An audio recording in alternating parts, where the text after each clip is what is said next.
Hello, good morning. This is The Big Issue. You're welcome. My name is Salom Adunu. The Big Issue is live on 97.3 City FM and, of course, on ChannelOne television. The show, as always, is live and interactive. You can join the discussion via our WhatsApp line 020-444-7033 or 0549-986-996. And we'll be happy to share your views with the rest of the world. Today, two key issues on the table. Both are Greek related.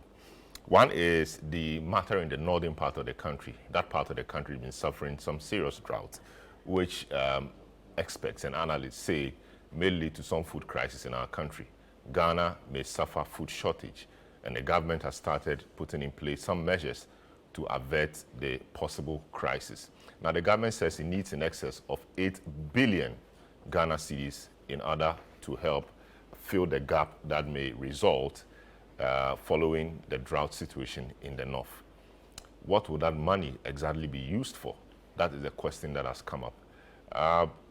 In relation to that, the government has asked for some 500 Ghana cedis from the contingency fund, and Parliament's Finance Committee is looking at it, even though they say that some prerequisites will have to be met before that money is released, including how the COVID money that was taken from a similar fund was used and why there's been no report, as the Constitution stipulates in Article 177, about how they will hope to replace that advance from the contingency fund. We'll look at all of that. Also, COCOBOD, last week we were here, we talked about the fact that they said they were ending a 32-year-old practice of no more going for syndicated loan from outside the country. This week, they appear to have made a U-turn. The finance minister says the idea has not been jettisoned entirely and that is still on the table. What has accounted for this? Is it the case that the COCOBOD is unable to raise funds internally? We will look at that this morning. I'll take a short break, return, introduce my guest, then we'll get a discussion underway. Once again, you're welcome. You're welcome back. This is The Big Issue. My name is Salom Adunu. Two key issues we are looking at: the drought in the northern Ghana and COCOBOD seeming U-turn regarding its syndicated loan for cocoa. Let me also mention that this morning we are undertaking what we call the This is Ghana exhibition, which is a City FM ChannelOne television program currently ongoing at the AMA forecourt. So you may want to drive by, see what our compatriots are doing to push the Ghana agenda. A lot of interesting and innovative things that our fellow countrymen are producing and they are exhibiting today. So you may want to make your way to the forecourt of the AMA today and tomorrow and see for yourself what our people are doing. And of course, you can buy a few if you are interested. Now, to provide you some updates, the government has temporarily banned the export of grains, including maize, rice, and soybeans, as an immediate measure to address the impact of the ongoing dry spell in the northern and middle belt regions of Ghana. ChannelOne Television, Danilo Dro-Mensah has been looking at this, and he reports. The ban is expected to remain in effect until January 2025. The Ministry of Food and Agriculture has reported a confirmed loss of investment amounting to 10.4 billion cedis due to the dry spell. At a press briefing in Accra, Sector Minister Dr. Brian Champon emphasized that the ban aims to ensure sufficient grain supplies remain within the country. The government is placing a ban on the export of grains, including maize, rice, soya bean, until the situation normalizes. This measure is essential to ensure the availability of these critical crops on the domestic market. Any farmer with stock and interested in selling should contact our district directorates across the country, our district aggregators, or the Directorate of Crops. As a long-term measure, the minister also noted that 20 automatic weather stations have been purchased for the Ghana Meteorological Agency, which will be mounted at strategic locations across the country. To avert future reoccurrence, the ministry, through the Food Systems Resilience Project, is working with GMET to provide agro-meteorological forecasts and advisories for agriculture. Let me mention that one of the things that affected, even though we communicated to farmers in a way, not every farmer was able to get the information. And so what we are experiencing, what we are seeing now on the ground is that the planting season has been delayed by 1 month because the meteorological information could not reach farmers. Many farmers planted and therefore got caught up in this challenge that we are in. So we have acquired 20 automatic weather stations for GMET, which will be installed at key locations nationwide. Meanwhile, as part of efforts to mitigate the dry spell's effects, Finance Minister Dr. Mohamed Amin Adam noted that the government is mobilizing 8 billion cedis to address the crisis. We are seeking to raise about 500 million US dollars, the equivalent of 8 billion Ghana cedis, to fund the crisis response program. This is so much money, but we are doing this also at a time when our buffers are almost depleted. We are entering the 8th month or the 9th month of our fiscal year. The budget has been implemented so far for about 8 to 9 months. And you should expect that most of your financial buffers are not there any longer.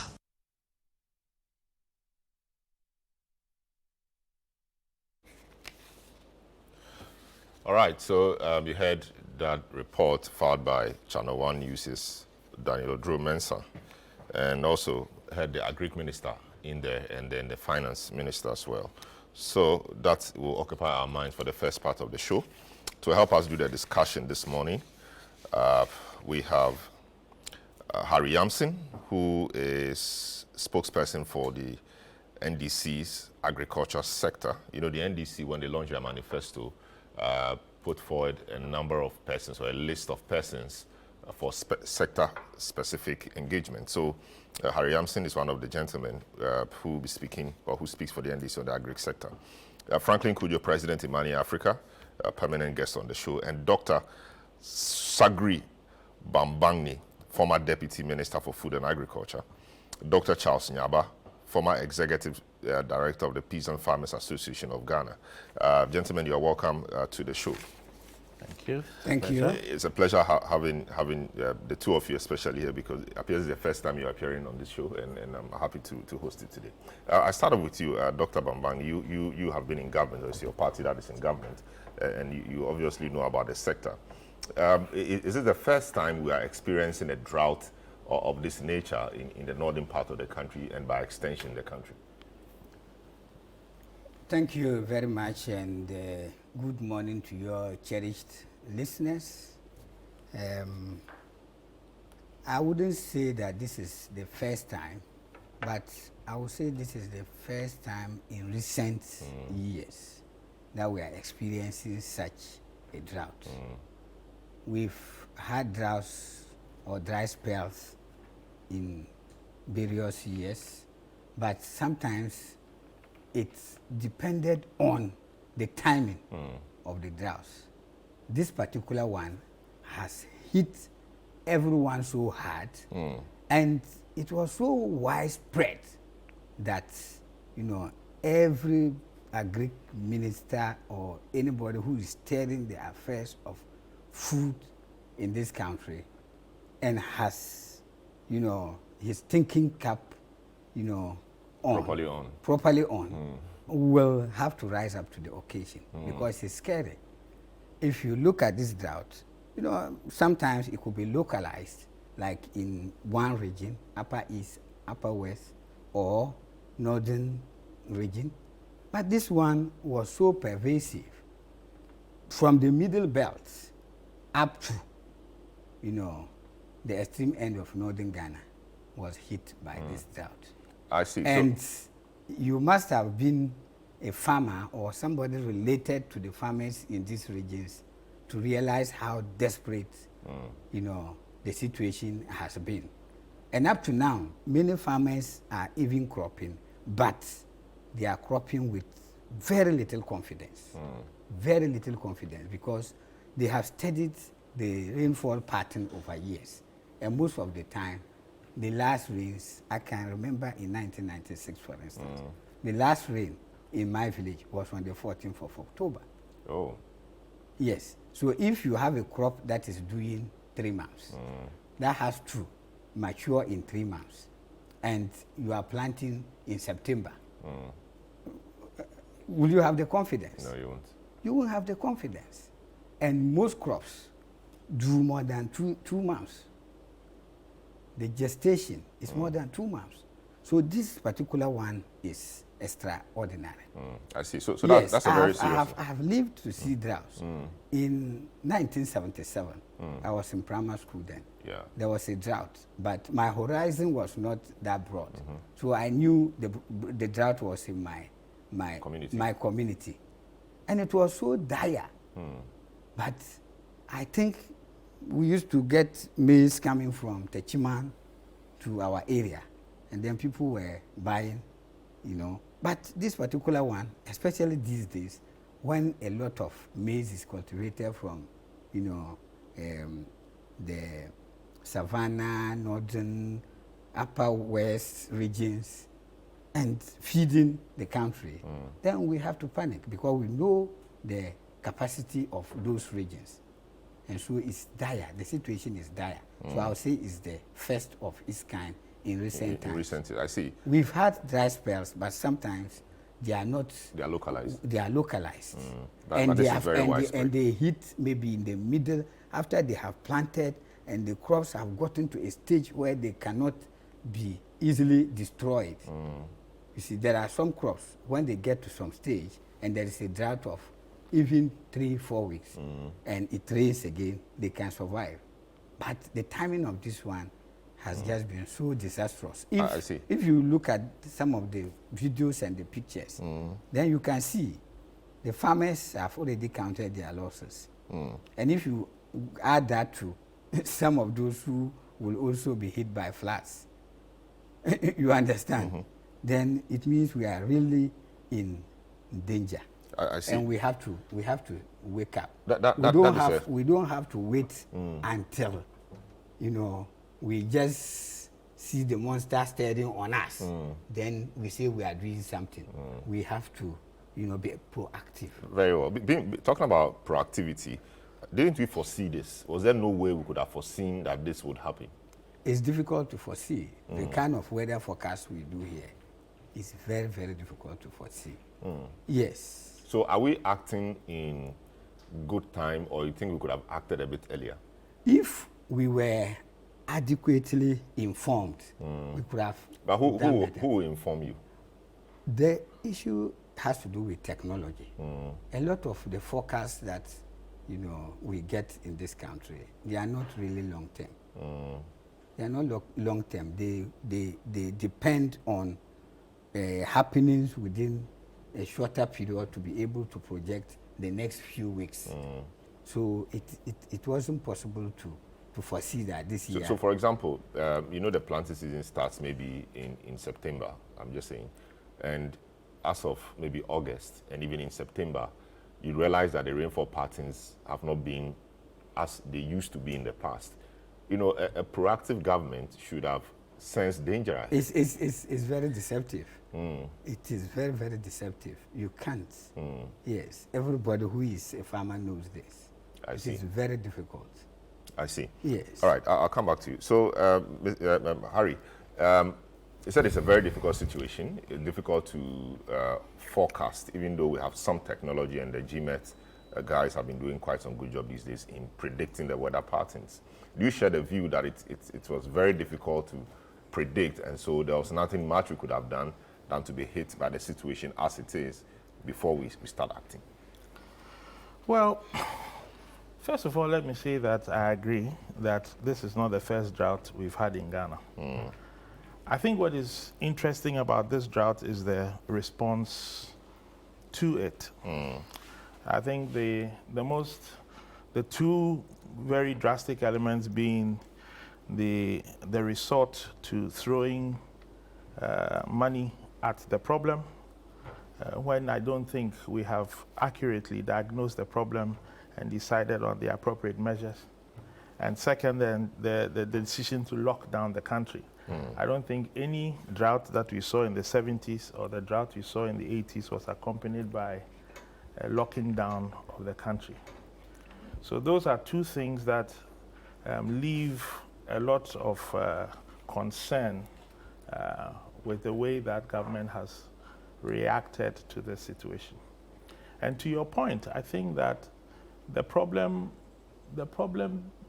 signaled itself as early as April.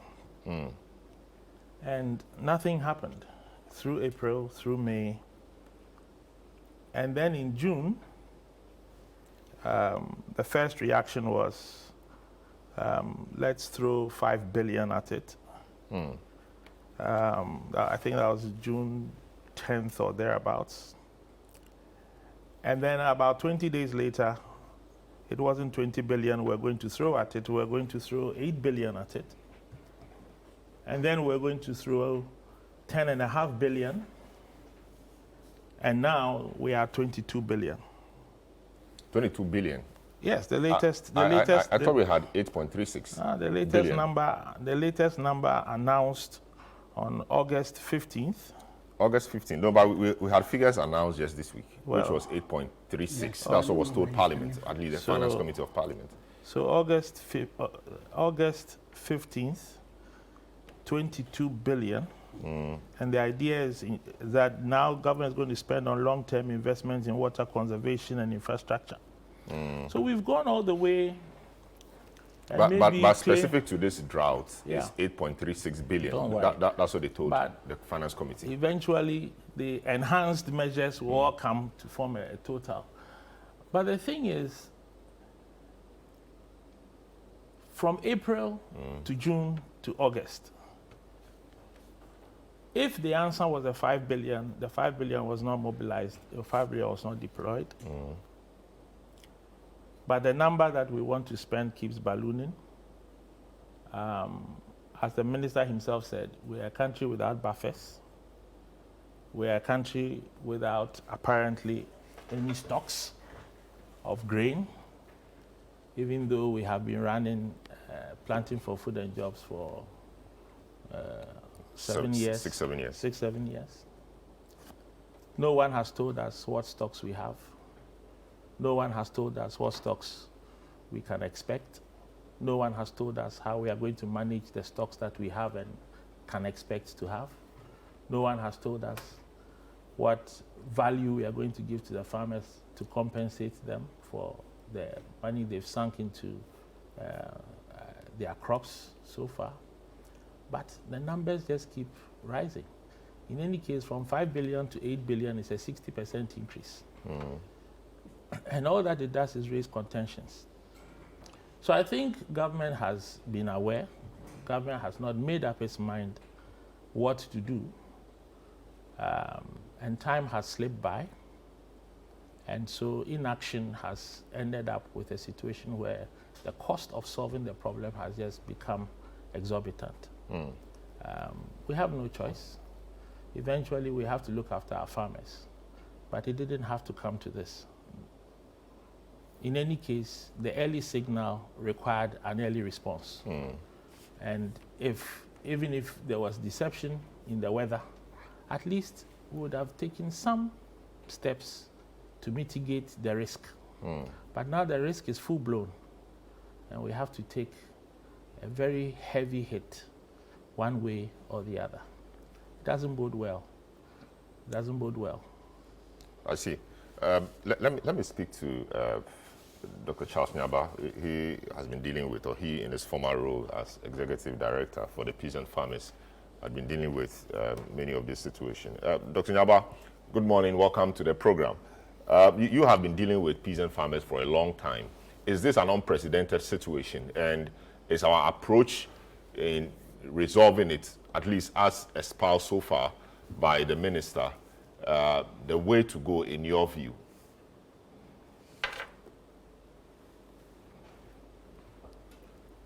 Hello, Dr. Nyaba.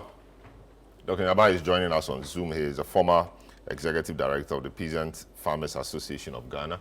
You may want to unmute so we can hear you, Dr. Nyaba. It does appear we don't have Dr. Nyaba. We are working the Zoom connection to get him on. But Doc, I mean, Harry is saying that the early signals were there. We failed to act in good time, and then now here we are. You're asking for 8.36 billion. At least that's what we know. He's quoting figures from August, etc., which says it was an enhanced response, putting it at 22 billion. It does appear we are just mentioning figures and throwing money about. I mean, and in the past, we've done quite a bit of that. We'll get into the 1V1D, we'll get into the warehousing, we'll get into the PJF and all of that. But he thinks that the early signals could have prompted an early response, and we are too late in responding. I don't really agree with him, because if you are a farmer, you realize that, you know, every year, every cropping year has its peculiar characteristics. And these signals, sometimes they show, but it's not at all times that we get to a precarious stage like we have gotten to. So if you say that there were early signals, I do not agree with you. There are times that, you know, around March, April, the rains may not be, you know, there may not be indications that there will be good rainfall. But before you realize, last year, from the beginning, I was a bit scared when I was going to crop. But it turned out to be, you know, so good. The rain was very massive in our region. The rain was very massive. And so you cannot use that to just predict. And then you say, and you know, government business, you have to organize yourself and go, as he's talking about these monies, nobody is going to be able to expend without going to the people's representatives for them to approve. And all the details and the proofs will have to be given to these people. If you look at what the finance committee goes through, and sometimes it can even be a joint referral from the speaker to the agric and the finance committee. And they are going to peruse these documents and ask all the relevant questions. So there is no way that we will not get a good deal for the farmers of this country. How much? If the farmers, if the parliamentarians look through this and they realize that one or two things could be done better, they are going to get the agric minister to go back and rework and come back before they will go to plenary. Yeah. So these things, I don't think we should start crying wolf when there is actually none. There is, because, I mean, here we are, there's drought up north. We're going to expend close to 8 billion or about over 8 billion on this. So we need to cry wolf with the money we don't have. Yes. So the question I want to ask, you. the question I want to ask really is, how much of our total food stock comes from the area hit with the drought now, the northern part of the country? How much of our total food stock, in terms of percentage, as a country, comes from that side of the country? From the data, if I remember well, about 60%. 60? Yeah, around this time. I thought around 20%.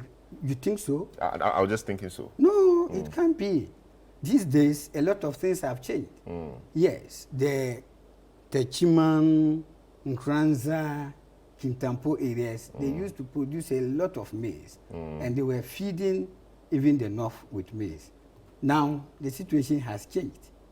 If you go to a place like Sisala and see the maize farms there, the two Sisala districts, the maize that they produce is very, very enormous. I see. If you go to Savannah region, the fertile lands there that they used to produce maize, very, very massive. If you go to northern region, they produce a lot of maize. Northeast, they produce a lot of maize. So they produce a lot of maize. And the soybean, they produce rice.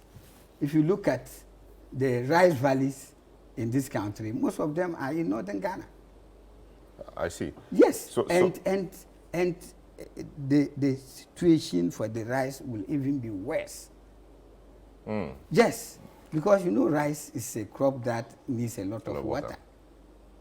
It will be worse. So we are in a very dire situation. This is a natural disaster. It's not as if it's man-made. But it's natural disaster. And I want people to appreciate this because it means a lot for farming communities. If I tell you my experience from the village and even from around the whole of northern Ghana, within the last weeks of July to the middle of August, the number of Muslim communities that called for the Muslim public to go and do prayers for rain. I have never seen it in my life. Wow. Yes. But if it happened, then maybe I was not aware. It's nature. But yes. sometimes so I am just telling you how serious it is. I accept that. I have told you that communities have marched on their traditional leaders, you know, to harass them for not praying or sacrificing enough for the rain. And I have testimonies of some communities where they have sacrificed more than 2 bulls just to get the rain. I see. That's interesting. Yes. So it's a very bad situation. It's not a situation that's interesting. But it's nature, like you said. It's natural. It's natural. But technology gives us the opportunity to deal with some of these. I know of what we call the drought-resistant seeds, which I understand in 2023 the budget made provisions for. That given how things could change and given that the weather patterns are unpredictable, we needed to procure drought-resistant seeds. Did we procure those? Did we give them to the farmers? And what has become of that? There are a number of drought-resistant, varieties in place. But when they say a seed is drought-resistant, it is to a certain degree. It does not necessarily mean that when the weather goes to a certain level, when the dry spell gets to a certain level, the crop will not wilt. Yes, there are some that will recover, but the yield will reduce drastically. So that one, there are some who have put in the drought resistances. Again, the drought resistances, they are a bit more expensive to manage because they require some further agronomic practices that some farmers may shy away from because they may think that it is more expensive to invest. But you give it to them for free, or they buy? They buy. No, they don't. They buy. Even if it is subsidized, they still have to buy. And they can be quite expensive. I see. Yes. And because a lot of them are not also seeds that can be used by the farmer again in the next season, some farmers, are averse to that. Yes. I see. Harry, what would have been your prescription to resolving this problem? From what he's saying, there's a very serious and dire situation. Farmers calling on their traditional elders to sacrifice and pray to God for the release of rain, etc. This may be unprecedented in recent times. What would have been done differently if you were managing the sector? I think it's a matter of priority. At least the farmers were sacrificing bulls. Government recalled Parliament in May to approve an IDA loan. Government did not recall Parliament to discuss the impending drought. Stories of the drought were floating around, and it cannot be that the ministry was not aware. But Parliament was not recalled to discuss the impending drought. And if you have a drought that puts at risk 60% of your harvest, surely that is a more worthy reason to recall Parliament than to approve an IDA loan. But we called Parliament back to approve. We needed the money to do stuff. But we didn't recall them to discuss what we will eat. 60% of the grains we will eat was at risk. And that didn't merit recalling Parliament. Like you're saying, it's unpredictable. So just when you think discussing risk it is risk. The following day we will have the rain setting. And that's why I said it's a matter of priority. Because if you have a risk of 60% of your grains not happening, surely that merits a major recall. That merits a recall, far more than the loan. I see. So Now, to the issue of, our ability, the ability of our agricultural sector to deal with situations like this. Remember, same PFJ, we have said we are planting for food and jobs. We have said we are also planting for exports. How do you plan to address an export market opportunity if you have left your sector open completely to the vagaries of weather? If you have not structured your sector to have some dependability, how were we planning to tackle the export opportunity if our sector is so fragile and at risk?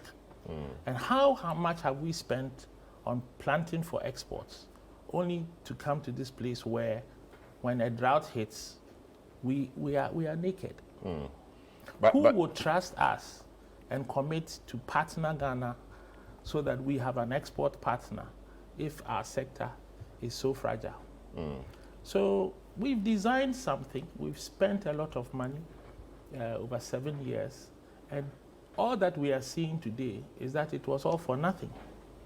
Because if we were truly addressing an export market opportunity, Ghana would have buffers to service that export market opportunity that we could say today we will no longer service, we will use for ourselves because we have a short-term crisis.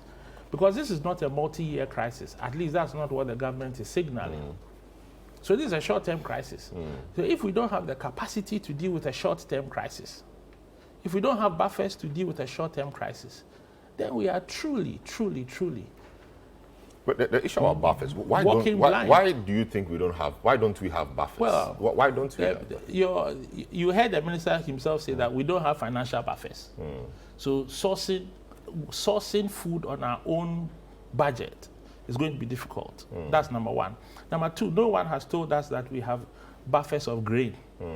If we had buffers of grain, we would not be talking about having to import food. And I think what the minister did say is that we do have some storage, we do have some reserves, but that would not be adequate. Exactly. And he said the ECOWAS warehousing, something he called it, is also in Ghana, and we could draw from there, but that also may not be adequate. Yeah, bottom line, you don't have your own buffers. You don't have your own. But my government has made quite some investments in that arena. So, for example, the warehousing project, one district, one warehouse, the bottom and all line of those. is that you don't have grain. You have to import grain. But why do you think we don't have grain? Well, we don't have grain because the policy we put in place hasn't delivered. Because if it delivered, you should have surpluses. Right? We said we won't export grain. So where is that grain that we won't export? Where is that grain so that simply, we won't export? we were not producing enough. But that is the only answer that can come out of this. Because if you are banning exports, then you must have it, correct? But you are banning exports and you are importing. Or it could also mean that we have just a little, and what we have, we don't have then to you leave don't it have. without a policy. Then you don't have. Then bottom line, it means that practically you don't have. I see. The picture is painting is very dark. I mean, what has happened to all the investments in the sector? PMJ, billions of cedis. I mean, even to be conservative. Thank you. We've had this one village, one dam, which was supposed to deal with situations like this, if I'm right. We have dams to help farmers in times of drought. But I hear the dams have dried up. They dried up even long before. I mean, we have this one district, one warehouse policy that is supposed to be storing grains and storing farm produce, etc., for times like this. None of that appears to be, to be working. What's the problem? Is it a policy failure? Thank you very much. It's not a policy failure, but we have to continue to persevere. And I'll give you an example. If you look at the ISE publication, The State of the Ghanaian Economy in 2022, they have captured the agricultural sector growth from 2016 to 2022. In 2016, the agricultural sector grew by 2.7%. 2.2%. 2.7%. 7%. In 2017, it grew by 6.2%. 2018, 4.9%. 2019, 4.7%.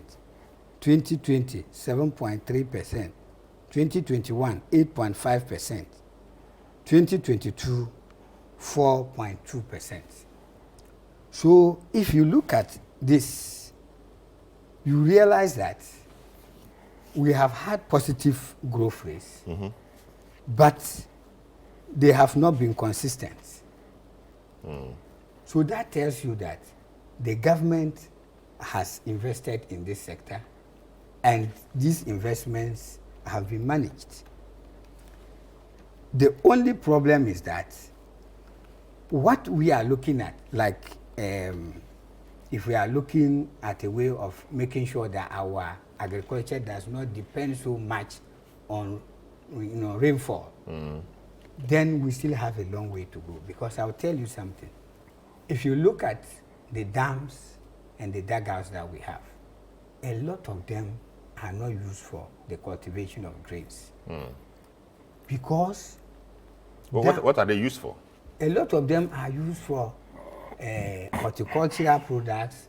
They are used for vegetables and other high-value crops. Because if you look at the crop budget for a lot of the grains, that is, if you take the crop and you look at the cost of seed, the cost of labor, the cost of preparing land, the cost of fertilizer, the cost of agronomic practices up to the end of harvesting, and then you compare to the price that you sell the grain at the end of the day, most farmers, they struggle to break even.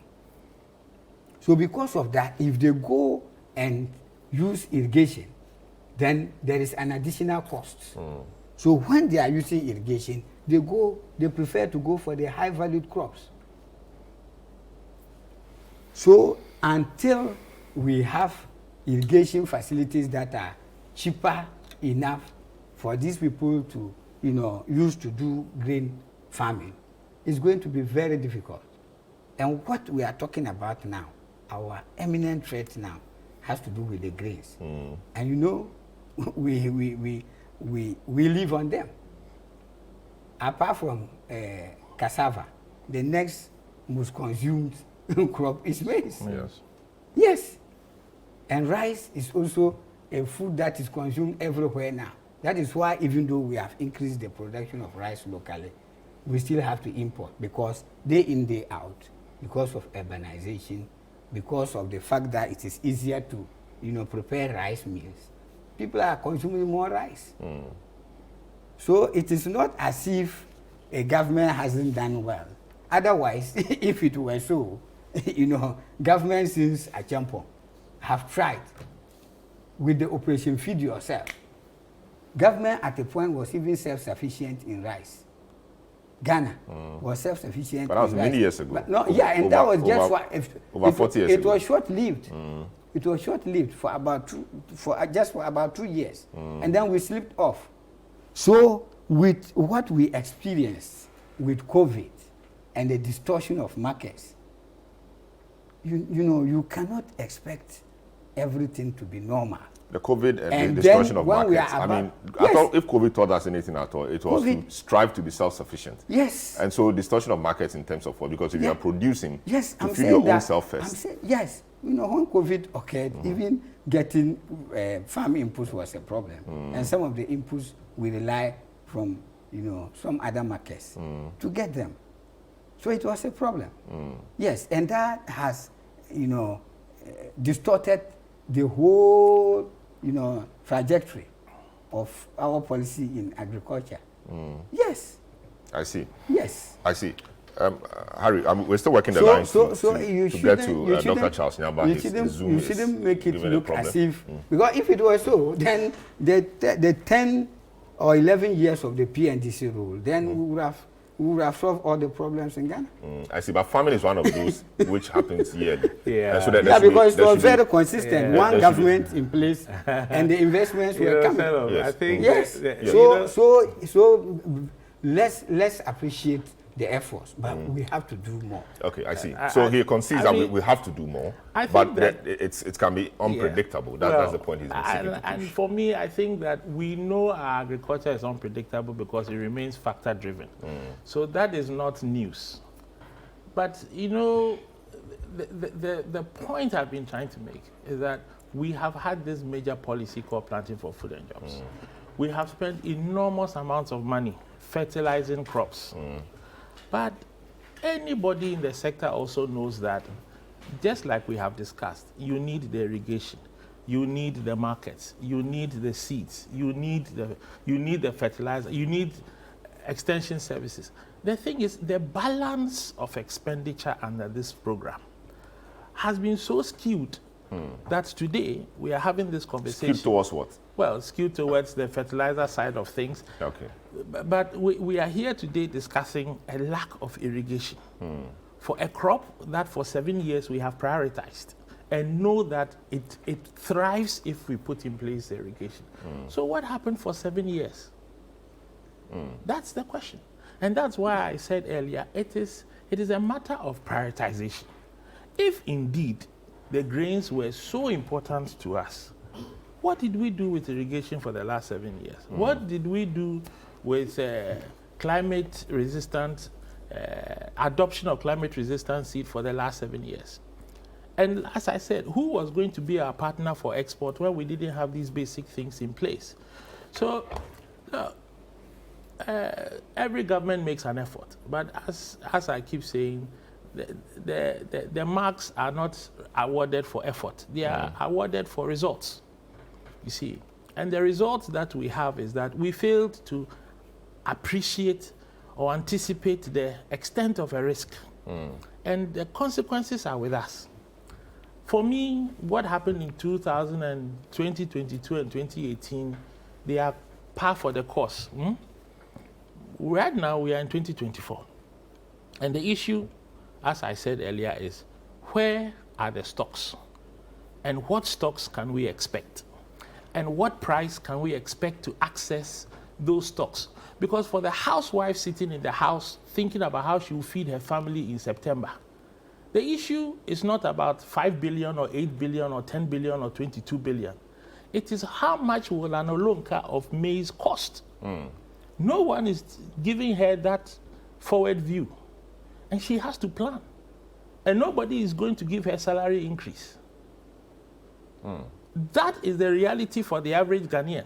We are having a beautiful conversation about billions of cedis. For the woman who is going to buy an olonka in September, what's she going to get her corn for? Minister hasn't told us. But Minister has confidently told us that he will lock down the borders. But Minister has also told us that he will import to make up for the gap. So she can buy at what price? That's his job. That is his job. It is his job to know what we have, what we will have, what we will import, what it will all sum up to, and how we will price it. On top of how we will reward, how we will remunerate our farmers. He hasn't told us any of those things. But he has confidently told us that we need to be locked down. Why are we being locked down? Are we being locked down because the food will turn into bullets? No, because you want to prevent people from exporting. Exporting across what? The border. I mean, the grains. Exporting what grain? No, some farmers may have reserves that they may want to sell for higher price. In a depleted market where you can charge high prices.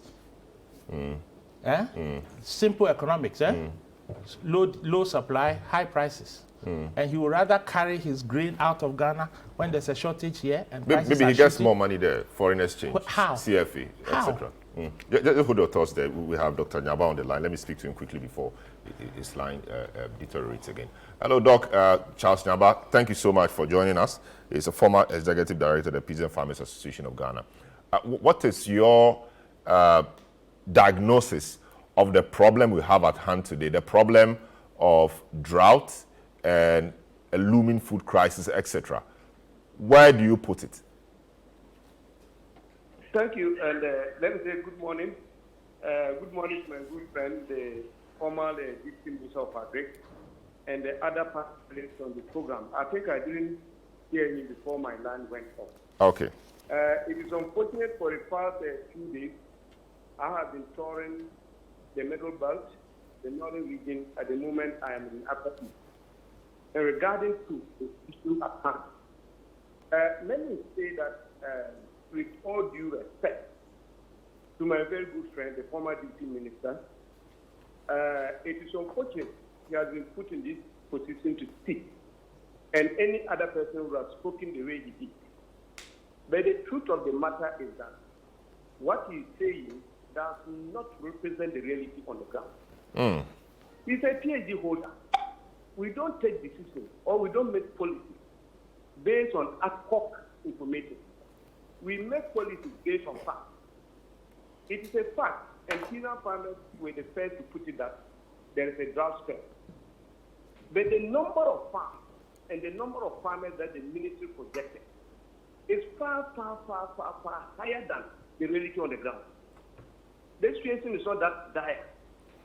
When this whole thing started, what we have said within ourselves that this is another opportunity for the ministry to get an excuse for the failure of the PhD 2.0. Honorable is aware, which part of northern Ghana do we plant in September? So if there's an issue, you say you want to provide farmers with seed and fertilizer to plant in September, where is the data that they gather on the number of farms that are destroyed? What is the impact of the so far projected PhD 2.0 that within 1 month, we are projecting to use 8 billion to address an issue which is not existent? Now let me go to substance. No, let me understand you clearly. Let me understand you clearly. Is it your view that the situation is not as dire as we are being made to believe? I'm currently on the farm. If you want, I'll do video calls. I'm just sitting in farming community to show the farms that we have here. Oh, the situation is not as bad as we are being told it is? The point is that they are looking for excuses for the failure of PhD 2.0 and to chop money. That is the truth. Are you serious? Why would any farmer not be happy that government is going to spend 8 billion on them? Because in the past, they have already used our name to take money and spend. And that is exactly what they're doing. Now let's go to details of what they said they're going to do. Who has used your names to take money and spend? The ministry. And spend where? I can point out the Minister of Food and Agri, Brian Chapo. The grant component of the money they are currently distributing to the farmers are not getting to the farmers. They gave it to the MPs and the DCEs, and some of them are holding it in their warehouses. By the end of the day, it will be reported that farmers receive this input. It's the same thing they are currently doing. And I'm telling you, we are going to resist this. We are going to resist whatever it will take. We'll resist it. Because you cannot continue to use victims to enrich yourself. We will do everything it takes to resist what they are trying to do. Let's go into the issues one by one. Yes, we'll come to the issues one by one, but just let me have this clarity. There is drought. There's a drought spell. That's a fact. The rainfall patterns have not followed the usual, trend or pattern as we've known it in the past. That's also a fact. The drought, as we have it, surely will result in shortage of produce, which may result in food crisis. That's also a fact. But your position is that even though there's a drought which may occasion, food shortage, that shortage is not as dire as it's being made to appear. Am I correct? You are correct. In addition to that, they are not providing solutions that addresses the situation at hand. The solutions they are providing are ad hoc.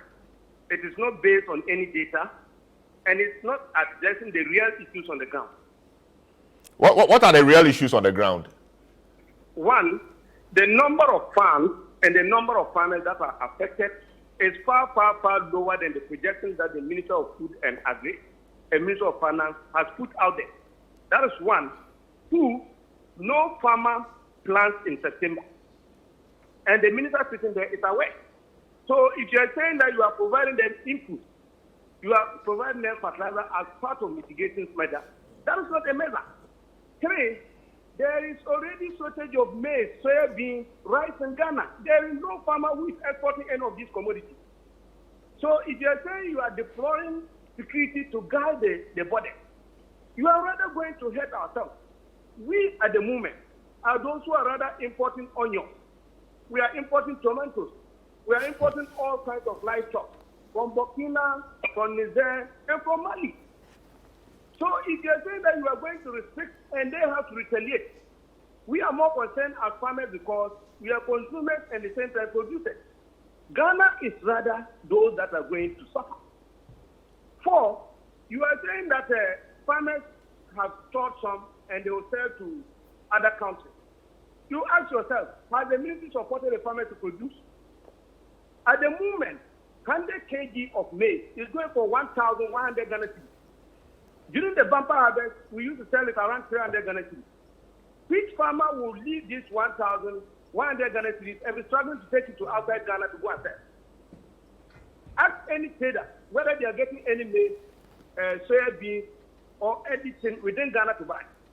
It is not true that we are exporting anything. So we are thinking that their position or the decision they are taking is not based on facts. They are just looking for a excuse to chop money and also to cover for the failure of PFJ 2.0. That's serious. Yes, Doc, you respond. Doc is itching to respond, and rightly so. You respond.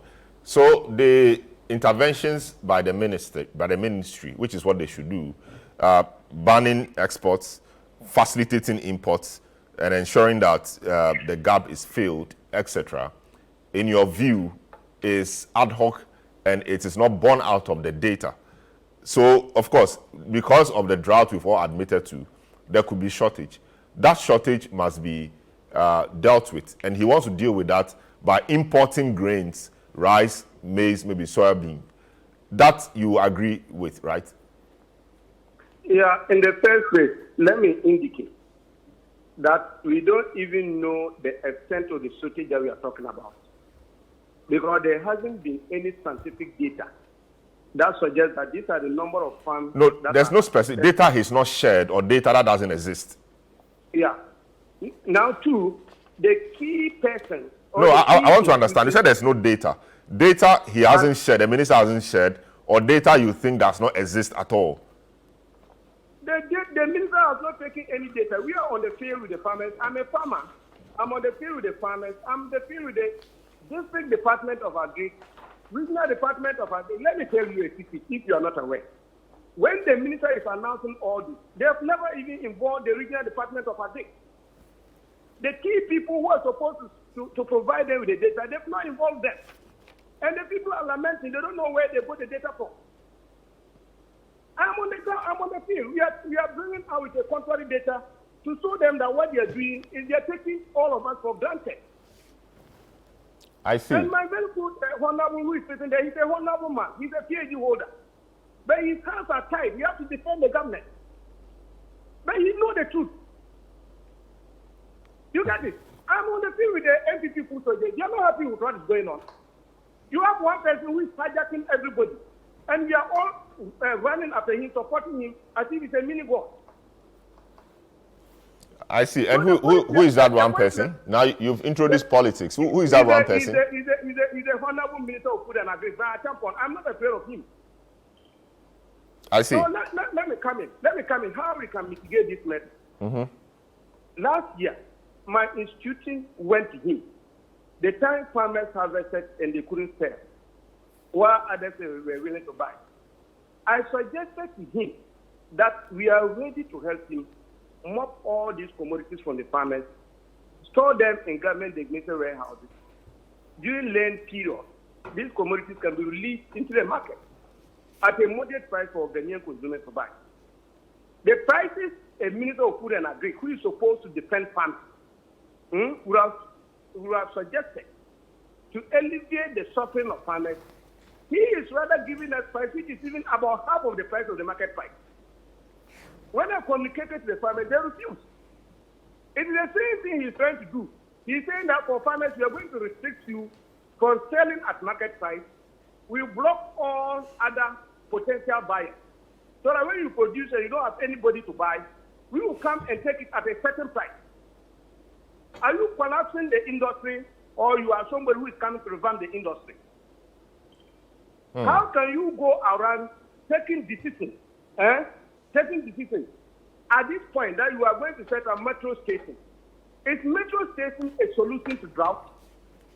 If you set up a metro station and you are giving information, would that address the fact that rains will come later than it used to come? Look at the interventions they are going to do. If any of them are providing solutions to water, if any of them are addressing our shortage of irrigation, if you set up metro station, it's not going to do anything. It's not adding anything to the situation for now. So that's why we are very clear in our mind that the ministry is taking all of us for granted, and because we've been quiet for long, they continue to do this. But this time around, we have our action plan that we are going to prevent them from doing what they're doing. By now, farmers should have been happy with the decision they're taking. How will you do that? How will you prevent that? The ministry I'm not putting it out. Very soon you will hear that. No, you're going to lead demonstrations? What are you going to do? We have a series of actions, farmers across the country. That you stop farming. If you stop farming, you also lose. So what will you do? Daniel, I said we have a series of actions, and very soon we put them in public. We said this because farmers should have been the first people to be happy with the intervention. So if farmers are rather against it, that tells you that we lost confidence in the minister. We don't trust him. And we think that if we are not even telling him to resign, the authority that should be to know the right action to take against him. And I expect the MPP representative sitting there to be bold enough and to be frank to Ghanaians and to be frank to farmers and discuss this issue as it is. He shouldn't sit there and try to defend me. I see. They are not those who cause the problem. So they shouldn't try to take advantage of the situation to make money for themselves. But who caused the problem? Who caused the problem? It's nature. It's nature. Their only problem is that they fail to listen to the warning signs that we gave them earlier to put in measures to ensure that when these issues happen, we find a way of mitigating them. That is what they failed to do. Last year, there was no planting for food and jobs. We performed far better than the period where we have planting for food and jobs. This year, when we attempted to do planting for food and jobs, they brought seeds at a time that farmers have already finished planting. As of now, most of the seeds they gave are still stored with the farmers. They are not using them. Okay? So because that particular project has failed, now they have seen another excuse to give to all of us so that when nothing happens, they say, oh, it's because of the drought spell that the planting for food and job phase 2 failed. It is just an excuse they're looking for, my brother. I see. Great. Just hang in there for me. I will take a short break. When I come back, I will let my in-house guests respond to the issues. One is agreeing with you, the other is not agreeing with you. And we'll interrogate their agreement and disagreement in respect of some of the things you've thrown out there. This is the big issue on 97.3 City FM and also on ChannelOne television. My name is Selam Adonu. We'll take a short break. We'll come back and continue the discussion. Don't go away. Welcome back. This is the big issue. Before that break, Dr. Charles Nyaba, who is the former executive director of the Peasant Farmers Association of Ghana, thinks that government is exaggerating the problem and, in his words, to make excuses for the PFJ 2.0, that is the Planting for Food and Jobs Phase 2, which, in his view, is failing. And he also alleges that it is to make them make money for themselves. I don't know about that, but he appears to know a lot about it. He's thrown quite a few things about. I will start with Honorable Deputy Former Minister, and then I'll come to Harry. I know Harry was making a point before we went to Charles, but let me start with you. The problem is being exaggerated because of the failure of 2.0 PFJ. Has the 2.0 PFJ delivered, in your view? I disagree with him. You disagree that it has not delivered? Yes. But you think it has delivered? I disagree with Dr. Nyaba.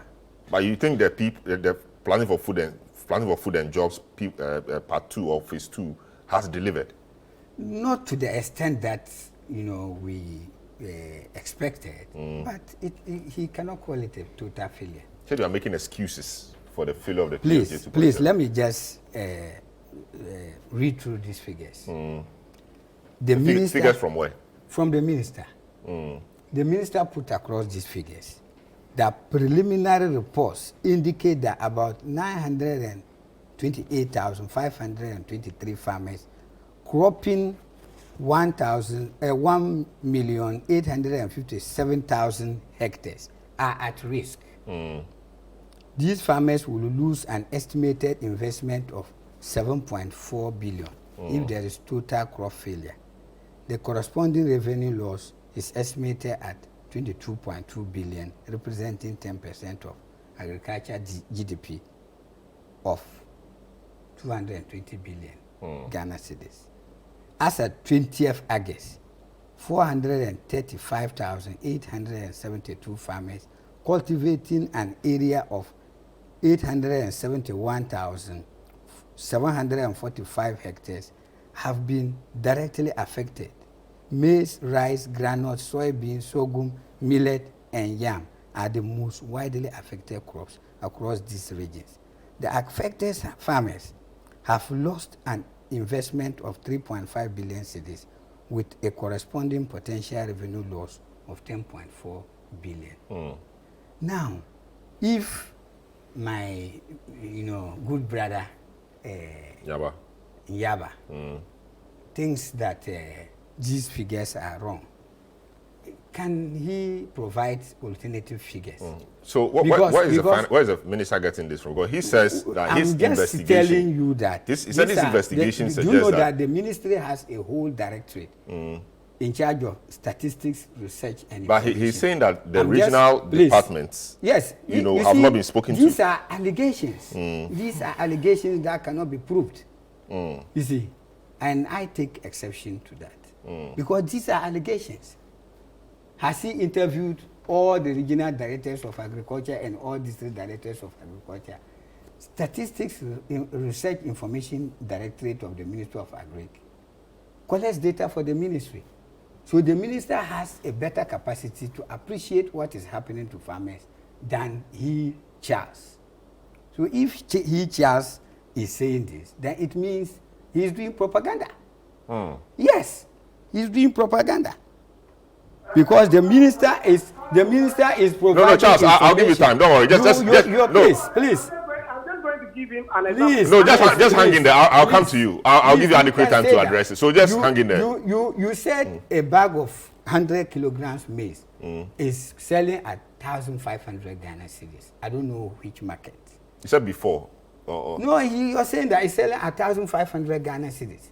I don't know which market. Please, don't misquote me. What did you say, please? Please, don't misquote me. What? 1,100. 1,100. Okay. Where is it being sold for 1,100? Accra market. I can give you a... Okay. No, Accra. There are many markets in Accra. Malata or Amasama market or where? Which market? There are many markets. Madina market. Abokobi market. Abokobi market. Okay. So when we go to Abokobi market today, we'll see that. Okay, I see. So that might be due to transportation costs, because transportation costs. But there's always been transportation costs.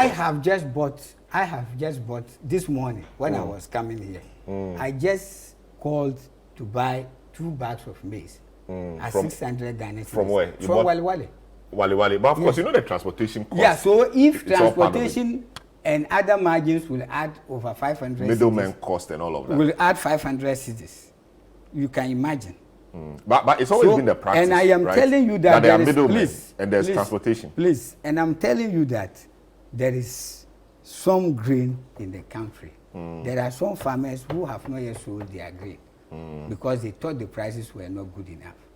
And I am telling you that if we don't take some measures, these produce will be sent out. Even there is paddy.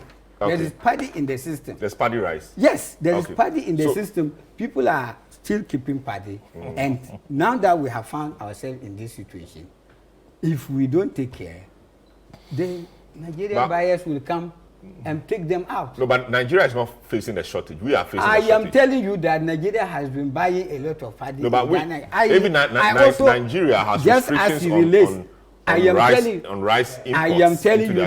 I am telling you that they come here to buy rice. They are against, rice that is, milled and imported, but not when their millers come to buy paddy to go and mill. I see. They come, look, a lot of farmers relied on them for good prices in the previous years. So even though and when there's a shortage, this measure was put in place, a lot of farmers have complained to me about how that has hurt their revenue. And I sympathize with them because in actual fact, when you are, doing farming in grains, your profit margins are very, very low. Thank you. It's very, very, very low. So when they have an opportunity to sell to exporters, I think it does them. So let's do this way. Let's do analysis as we this way. sit now, because we are looking at a food security situation. Food security is national security. If we are not able to make ourselves food secure, then it can lead to chaos. A lot of it. So I don't know why some people are already thinking. I don't know why some people are already thinking. I heard the minority side of parliament even talking about elections and intimidation of voters and all those things. And I said, when the minister is thinking food, some people are thinking votes. I find it a bit absurd, because we have to feed ourselves first before we think of any other thing. Yes. I see. So the minister has put across some figures. I've seen the minister's figures. If he has alternative figures, okay, he can use it to disprove him. But he must not just throw these allegations in the open. Okay. Like the minister indicated that the affected regions contribute about 62% of the country's grain supply annually. You realize that when you asked me, I told you it's about 60%. Here it is 62%. However, from September to December, which coincides with the minor season of the southern sector, these regions contribute about 85% of the grains. Wow. And we are getting into that. And I also heard that period, and it's going to meet the minister is going to. I also heard but there's drought, so we I can't also do heard well that even soybean farmers are, against the directive because they say that it will hurt them. And he was saying that there is nothing to export. You see, I sometimes I get worried when we create an impression as if Ghana is just last among all countries. We will say that we import this, we import that, we import that. Meanwhile, we also export. We export. So if we import cattle from Burkina Faso and Niger, and then we import onions or tomato from them, don't we also export to them?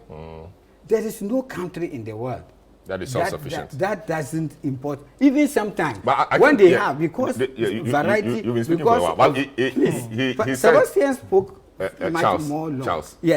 Charles spoke much more long. Yes, because we had spoken in bits of it. That was the first time. But the allegations he has made. Yeah, so let's get back to them one by one. He's saying that the figures that you are putting out are actually. So if he has the figures on the ground are lower than what the figures on the ground, if he has them, he can also put them. So he'll put them across. Besides that, I don't understand why he is so much in a hurry when there are parliamentarians in parliament to do due diligence. But he's a food guy. He's a food guy, but he can even send his petition to them if he has. But he doesn't. He used to run a group. I know him. He still has people. I know him. He gets information. I know, but I'm just saying that he can even send his petition to parliament because it's an organized democracy. That's fine. A lot of the things you said appear to have been corroborated by Charles Nyaba. But he is saying that those facts cannot be accurate because it's not a repository, or you guys are not the sole repository of knowledge. And if you have alternative figures, put them across. What are the figures? Let's put it this way. I and Charles haven't spoken, but we agree. And when he was speaking, the only thing going through my mind was things fall apart. You see, because at the end of the day, here we are hearing from him, my good brother here, that there's grain in the country and people may export. So the question is, what grain, how much grain, at what value? It's not enough, obviously. But what is it? Because we cannot always be speaking in generalities. And that is the minister's job. And the minister is not doing his job. The industry has not been engaged. Parliament has not been engaged. Minister went to Parliament and made his announcement. Minister went to the press and made his announcement. But the people on the ground are saying, listen to us. And minister is not listening. You cannot run the sector that way. So at the end of the day, all this confusion that we have, whose fault is it? When the industry says, I need a different solution, and is being told, you can only have this other option.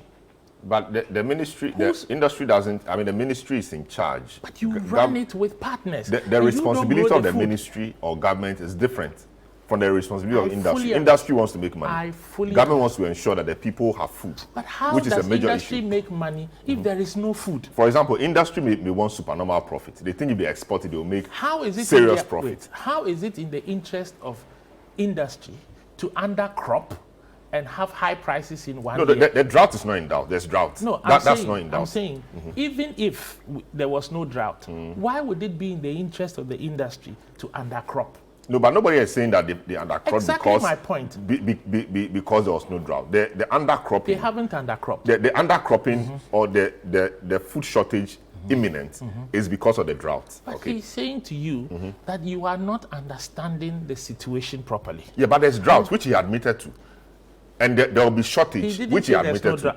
But he's saying that the figures government is putting out what I'm also saying, are higher than what's on the ground. All he's saying is that you are not understanding the issue completely, fully, holistically. Talk to the people who are in the industry. Come to conclusions with them as partners. In any case, even the people in Parliament have not been engaged as partners in this conversation. Minister went there and threw out his figures. But the minister would have done that after speaking to a few people. Why? They are stakeholders. Are you saying the fact that I don't speak to parliamentarians are not stakeholders? They may be, but the fact that I don't speak to you or him doesn't mean I've not consulted. But I think the picture that is being painted is that the consultation is very narrow. Because the industry is saying you've not talked to me. Parliament. No, but I mean, Charles is just one. And in fact, he's a former executive director. Of course, he has influence, he has people. So we all agree that he has influence, he has people. Yes, but they might have spoken to the current executive director. How about that? Please. I think let's give him some credit. No, of course. Charles, we know Charles. For knowing his left from his right. Charles, we know Charles. And let's give the parliamentarians some credit for knowing their left from their right.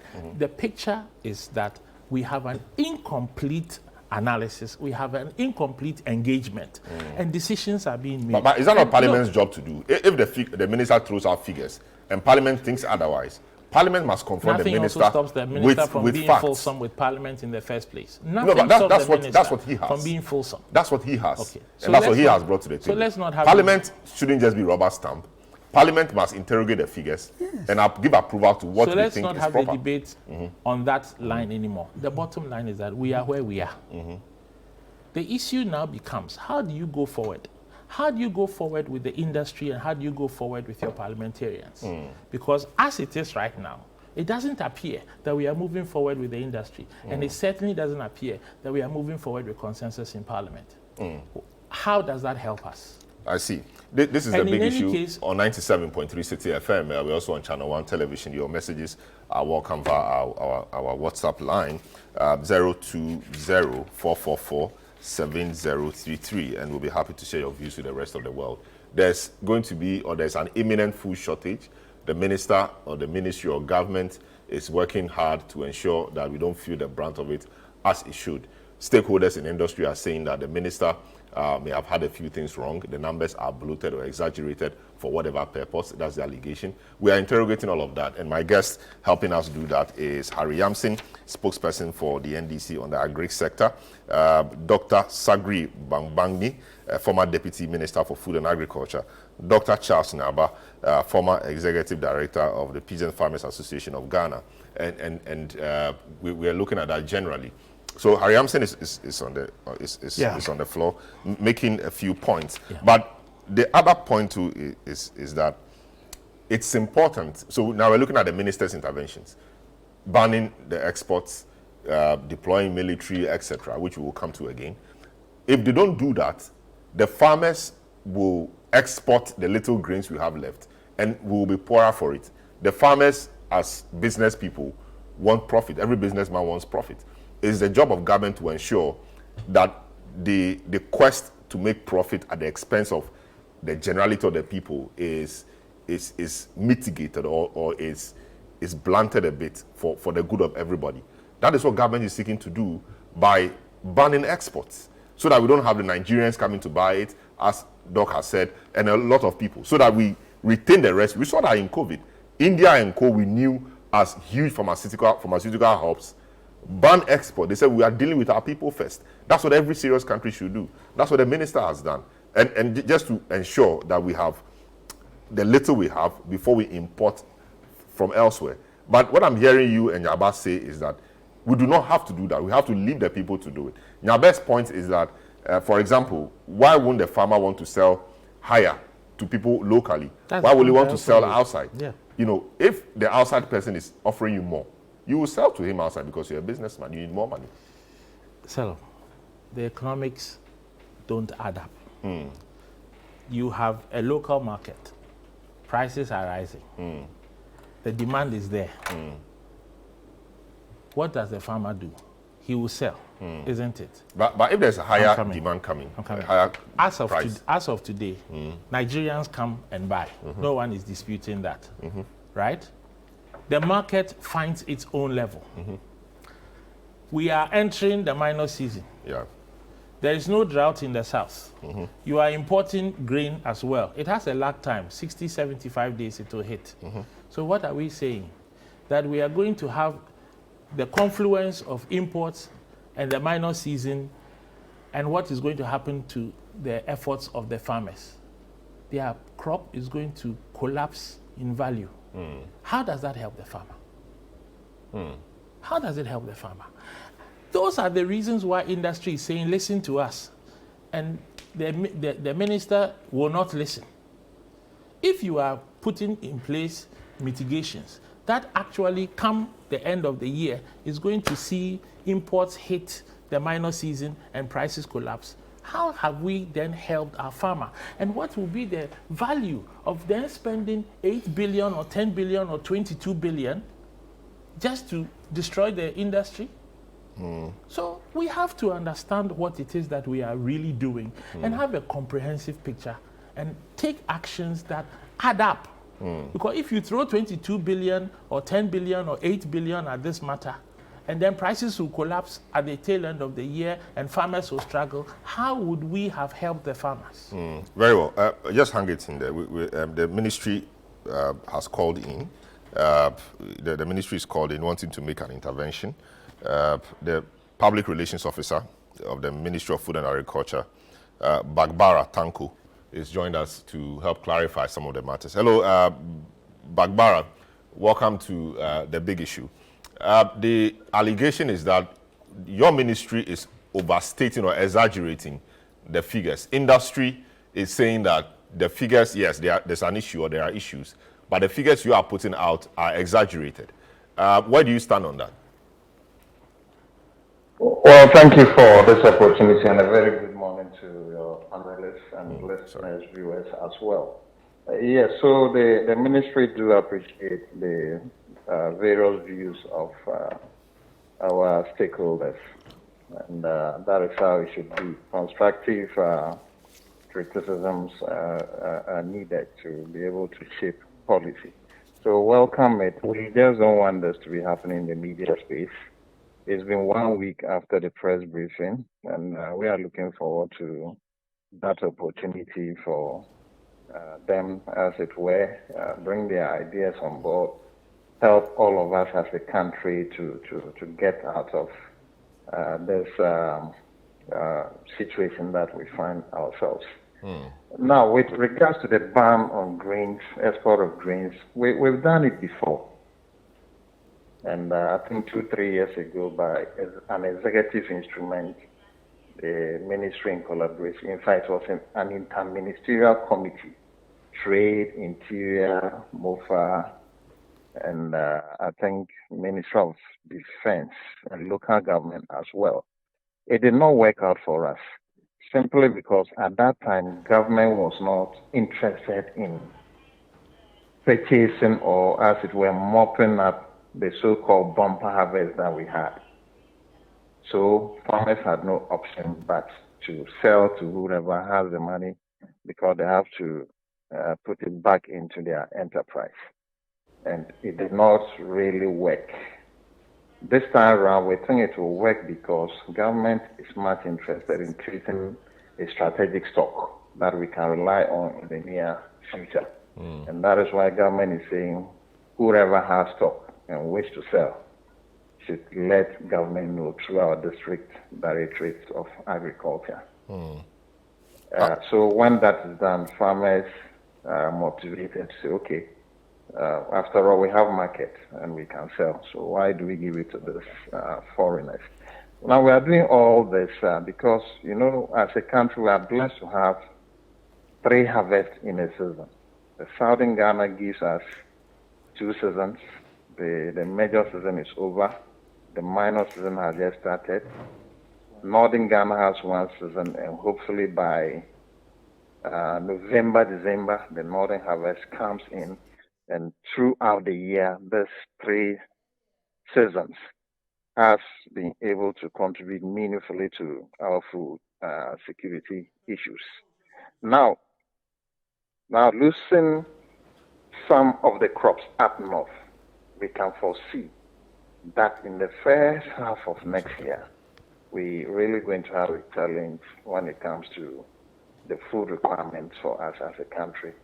So if we will have these grains and allow people to take it out of our country, then we'll be in danger. So that's why the ministry is putting all these interventions in place. Very well. Like I said, the discussion started on Monday, and we're looking forward to how we can shape these ideas, how we can shape this decision to inure to the full benefit of Ghanaians.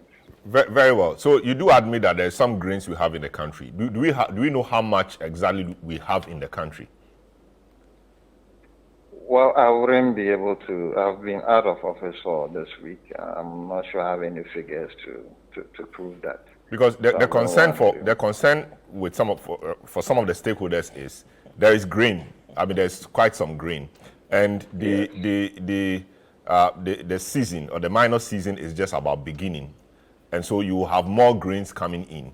And that the figures you are putting out there, so you are unable to tell me the figure you think is available. So the figures you are putting out there are exaggerated. And they think that you are exaggerating it for whatever reason. The other allegation too is that you have not spoken to the people on the ground. So for example, the regional departments, we understand from the concerns that you've not even spoken to them. So they wonder what the source of your data is. And that is raising some concerns in their circles. Can you address those? Yes, I appreciate that so much. But let me say that even as we speak, some officers are returning from the field. So what the figures that we put out there were first-hand information. You know, the district departments of agriculture submit reports through the region to the head office. And all those figures were put together. And our M&E team is out there to validate these figures from region to region. Let's also recall that the Minister for Finance and Minister for Agri had to move into the fold to have a fair assessment of the situation. And I come from that powers, and it's really very scary when you see the farms. At Kwifo, a friend has 90 acres of maize at the tasseling stage, and the dry spell set in. Not just here alone. You come to Tamale, we have some farmers who are cultivating under the SADC project, under the ministry. Large stretch of land, huge acreage, which would have been bringing in grains to supplement what we'll be harvesting in the middle and southern Ghana, is all gone. So the fact still remains that we have, and we will be losing so much at the end of the season. Mind us that northern Ghana, the season when it's gone, is gone. So the fears are there. And like I said, all these figures, M&E officers are out there to validate. but we needed to take immediate action with the available figures, which we are looking forward to them fully validated for us to come together as stakeholders and begin to take actions. But that not even withstanding, the immediate action the ministry wants and is doing is that all those who still have some time, especially the middle belt, we just do not want to lose the season. So the first intervention is to get early maturing varieties for farmers who want to cultivate and give them the necessary inputs for them to catch up the season so that at least we'll be able to contribute meaningfully to the harvest for this year. So the figures, I wouldn't say are exaggerated, no. We can't just sit in the office and cook figures. It is dangerous to do that. And we know what it means to exaggerate, as it were. The consequences are there. I see. So I wouldn't say we've exaggerated these figures. These are figures coming from the grounds, and we are validating them, and we need to take immediate action. Is it concerning to you as an official of the ministry that, you know, within this short period, less than 3 months before we start seeing harvest from the lean season, we have not been able to get or have enough storage to deal with the season? This comes on the back of major investments in policies like the Planting for Food and Jobs, the One Village, One Dam, the One District, One Warehouse, and many, many other investments in the sector. Does it concern you that despite all these huge investments, we have not been able to store enough, produce and store enough to take care of us for these 3 months or 6 months? That should be concerning. Does that concern you? Yes, it's a concern and a worry, and that is why the PFJ 2.0 seeks to address. As a country, we've never been able to have any buffer. But the National Buffer Stock Company doesn't have that. Yes, we've been running the PFJ for the past 6-7 years. So if for the past 6-7 years, we've not been able to store enough that will take us for 3 months, then our investment might have gone down the drain. I understand you. You see, the policy direction is different from the way we started somewhere. PFJ 1 dealt with smallholder farmers who did less than 2 hectares and below. And all subsidy went to these smallholder farmers who are responsible for our food security. We've been able to demonstrate that the level of using improved seed has improved drastically. The fertilizer application rates have also increased. Now farmers are aware using the right planting material, complementing the good rate of fertilizer application will definitely give us good yields. Farmers are fully aware of this technology that has come. Now it is time for us to look at industrialization. And that is where PFJ 2.0 came in. We had to review the whole policy. If you look at it, the objectives are almost the same, except that this one, we are looking at import substitution. We are looking at industry. We are looking at creating a buffer. So if you look in the PFJ 2.0 model, we have what we call national strategic stock. After recoveries of whatever inputs we've given to farmers, 5% is taken into what? Strategic stock. And that is why we started rolling out this year 11 commodities, including poultry, which is broiler project. All our projects under the ministry have channeled resources to ensure that we achieve this. And unfortunately, this dry spell has set in.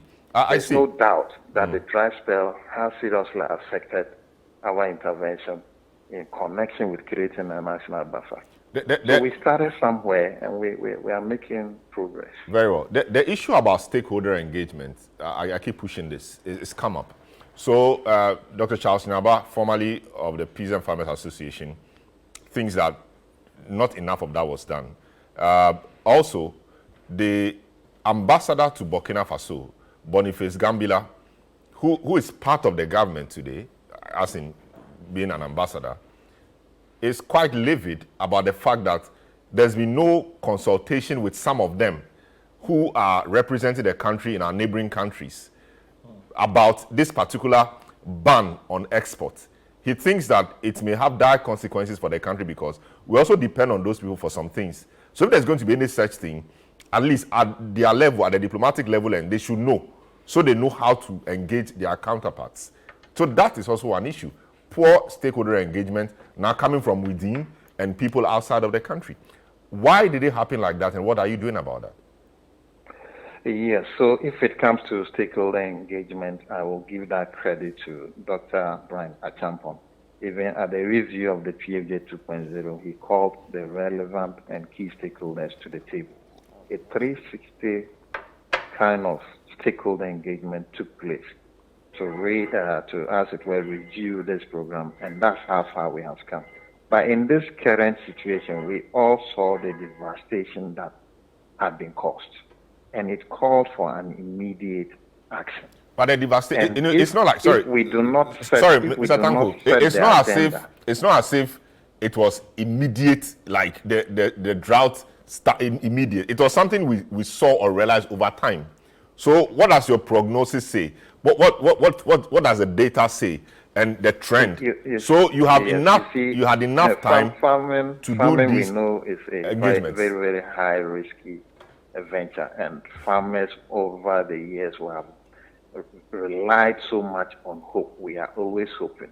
So it doesn't rain one week. We say, oh, hopefully next week the clouds are gathering. We have hope that it will rain. Yes, we saw this happening, but we never believed it could take us so long. Very well. So what I simply want to say is that the ministry is very open to stakeholder engagement. And I'm very happy that our Excellency, the Ambassador to Burkina Faso, has spoken out. The ministry is very open and ready to engage, because we cannot achieve our mandate without the involvement and the contribution of stakeholders. We cannot do things autocratically and expect that in a democratic society such as ours, that those things are past. The ministry is very much open, but I just wanted to indicate that at that particular moment, we needed to set the agenda for us all to discuss. And that is exactly what we have done. We all need to come around and shape that agenda and see how we can achieve the results. Finally, is the ministry concerned about what price the average person is going to be paying for all of this? The woman who has to feed her family, 1 olonka of maize, you're going to import maize into the country and rice into the country. Are we mindful about at what cost they are going to get this and what that will mean for their cost of living and all of that in an already difficult economic situation? Yes, the ministry is so mindful of this. So if you look at our input distribution, we have made it possible to give grants to vulnerable groups. They had fertilizer, they had seed to cultivate, and they are not going to pay for it. Flood victims under the Akusombo Dam spillage were also given some grants to restore them to their livelihoods. So all this intervention is looking at the ordinary Ghanaian, the smallholder Ghanaian, who has a family to manage and to keep his or her livelihood. We are very much interested in that. Very well. The farmer, the ministry exists because of the farmers. And at times it is painful to see the farmer being shortchanged. And I don't believe that government will sit down and even trying to mop up or want to take this produce from farmers so cheap. No, that is not our interest. We are there and to serve our mandate. Very well.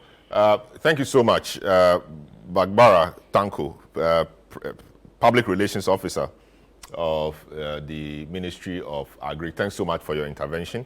Thanks so much for speaking to us. We appreciate that. All right, so he phoned in to set a few things straight from some of the things that Dr. Charles Nyaba had said. Is Dr. Charles Nyaba still on the line?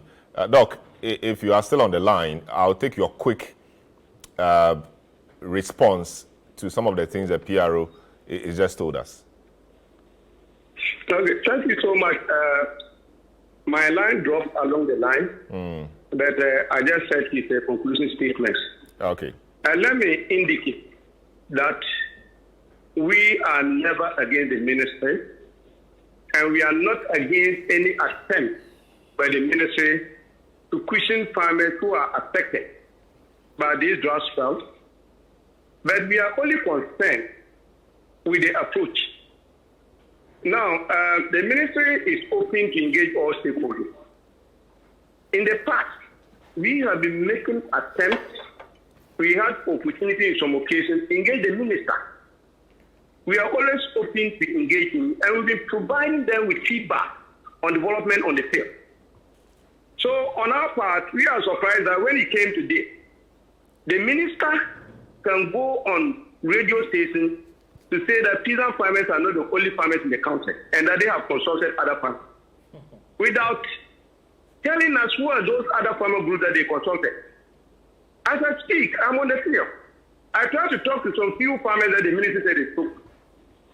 Almost all the farmers I spoke to, they said the entrance officer came to their farm and said they don't have logistics to visit the farm.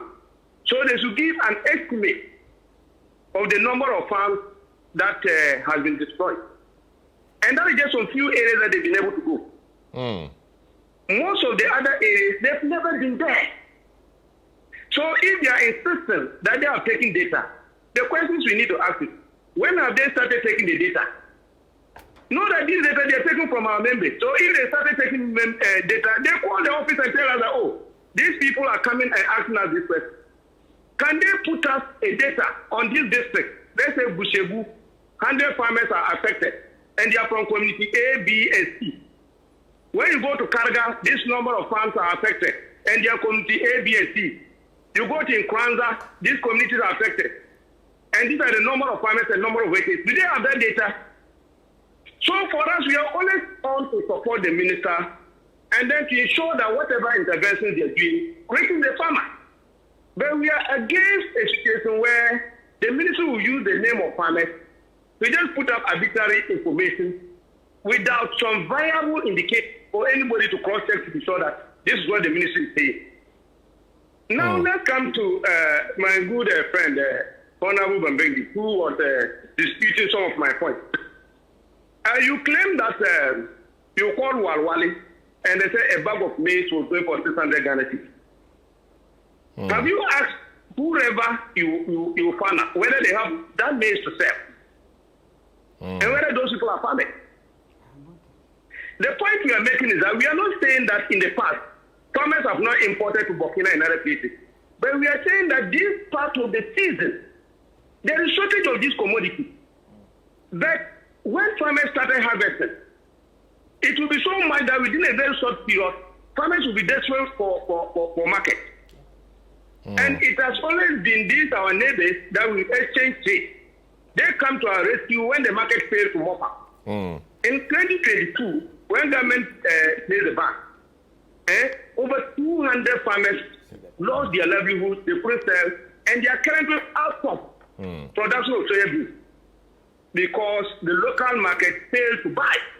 And what happened in that year was that when the ban came, because the local processors didn't have capacity to buy, businessmen went to the farmers, mobbed them at a very steep price, stored them, and then later in the season, they then find a way of selling it outside at prices which are 5 times more than the price that the farmers were willing to sell. I see. So we think that as a ministry, they should be more interested in the livelihood of the farmer, the income of the farmer. Don't just take decision that, oh, you want to reserve the food. What is wrong if farmers are getting higher price for the labor that they go to? When government have not supported in the pressure for that farmer to produce, you want to restrict the farmer and give the farmer a price that the farmer cannot even cover cost of production. I see. I see. Thanks so much, Charles. So hang in there for me. You'll give the final word because you are representing government. So yes, we've heard quite a bit. Charles is pushing back. The PRO sought to straighten a few things. What's your thinking around what you've heard so far? But I think essentially the PRO has substantiated the points that we are making. That consultation hasn't happened. the MNE teams are now in the field. So they are returning? They are returning for an issue that we got signals from April. Maybe we don't know how long this MNE is now returning from the field. They were communicating while they were on the field. I think that bottom line, we are reaping the consequence of a PFJ that failed abysmally. In the report that government itself issued on PFJ 1, it said they ended up with high budgetary strain on government. They couldn't cope. There was non-adoption of a value chain approach, so they didn't think through the whole system. There was limited access to agricultural credit. So how are you going to build a sector when you starve it of cash? And there was low prioritization of national strategic stocks. That's why we are here today. And lastly, it said it's limited focus on the needs of commercial farmers, small farmers, medium-scale farmers, large-scale farmers. That is every single farmer in this country described as not getting the right amount of focus. What kind of policy is that? So we are where we are today. The numbers keep getting bandied around. 5 billion, 8 billion, 10 billion, 22 billion. And as Charles is saying, we don't even know the basis of it. And as we are also agreeing now, the minor season is coming, imports are coming, prices are going to collapse. How do we help our farmers? Worse, for the average Ghanaian, you now don't even know what to expect in terms of the cost of food. That is not helpful. All that we are saying at the end of the day, speak to the stakeholders. Have clarity. Give us clarity. Look, when you listen to what the NDC is saying about this sector, for us, smallholder farmers are dear to us. For us, we believe that it should never happen, that a farmer should be forced to sell his grain. And that grain is then sold for 5 times the price later on, no benefits to him. We are capable today of creating a warehousing system that allows a farmer, yes, to surrender his grain, but to still get the value of the higher price grain when we are selling it for 5 times the price. Why should it be? And this is what Charles is crying about, that you take my grain, you make 5 times the price, I get no value, and farming remains dirty, dangerous, and difficult. Why should that be? Why do we not care about our smallholder farmers? Why do we take them for granted? And why do we exploit them? This situation, as Charles is saying, feels to them as just an opportunity to exploit them. Take their grain for cheap and sell it for a song and a dance. You understand? So I think we ought to do better. I think we ought to show more care. And I think we need to look at this smallholder farmer sector all over again and say, how do we work with you so that your efforts are not just hard work, but actually deliver a meaningful life for you? I see. Great. You have the final word, but I want you to, so you do the final word, but because you represent government, there are a few things you must deal with as well.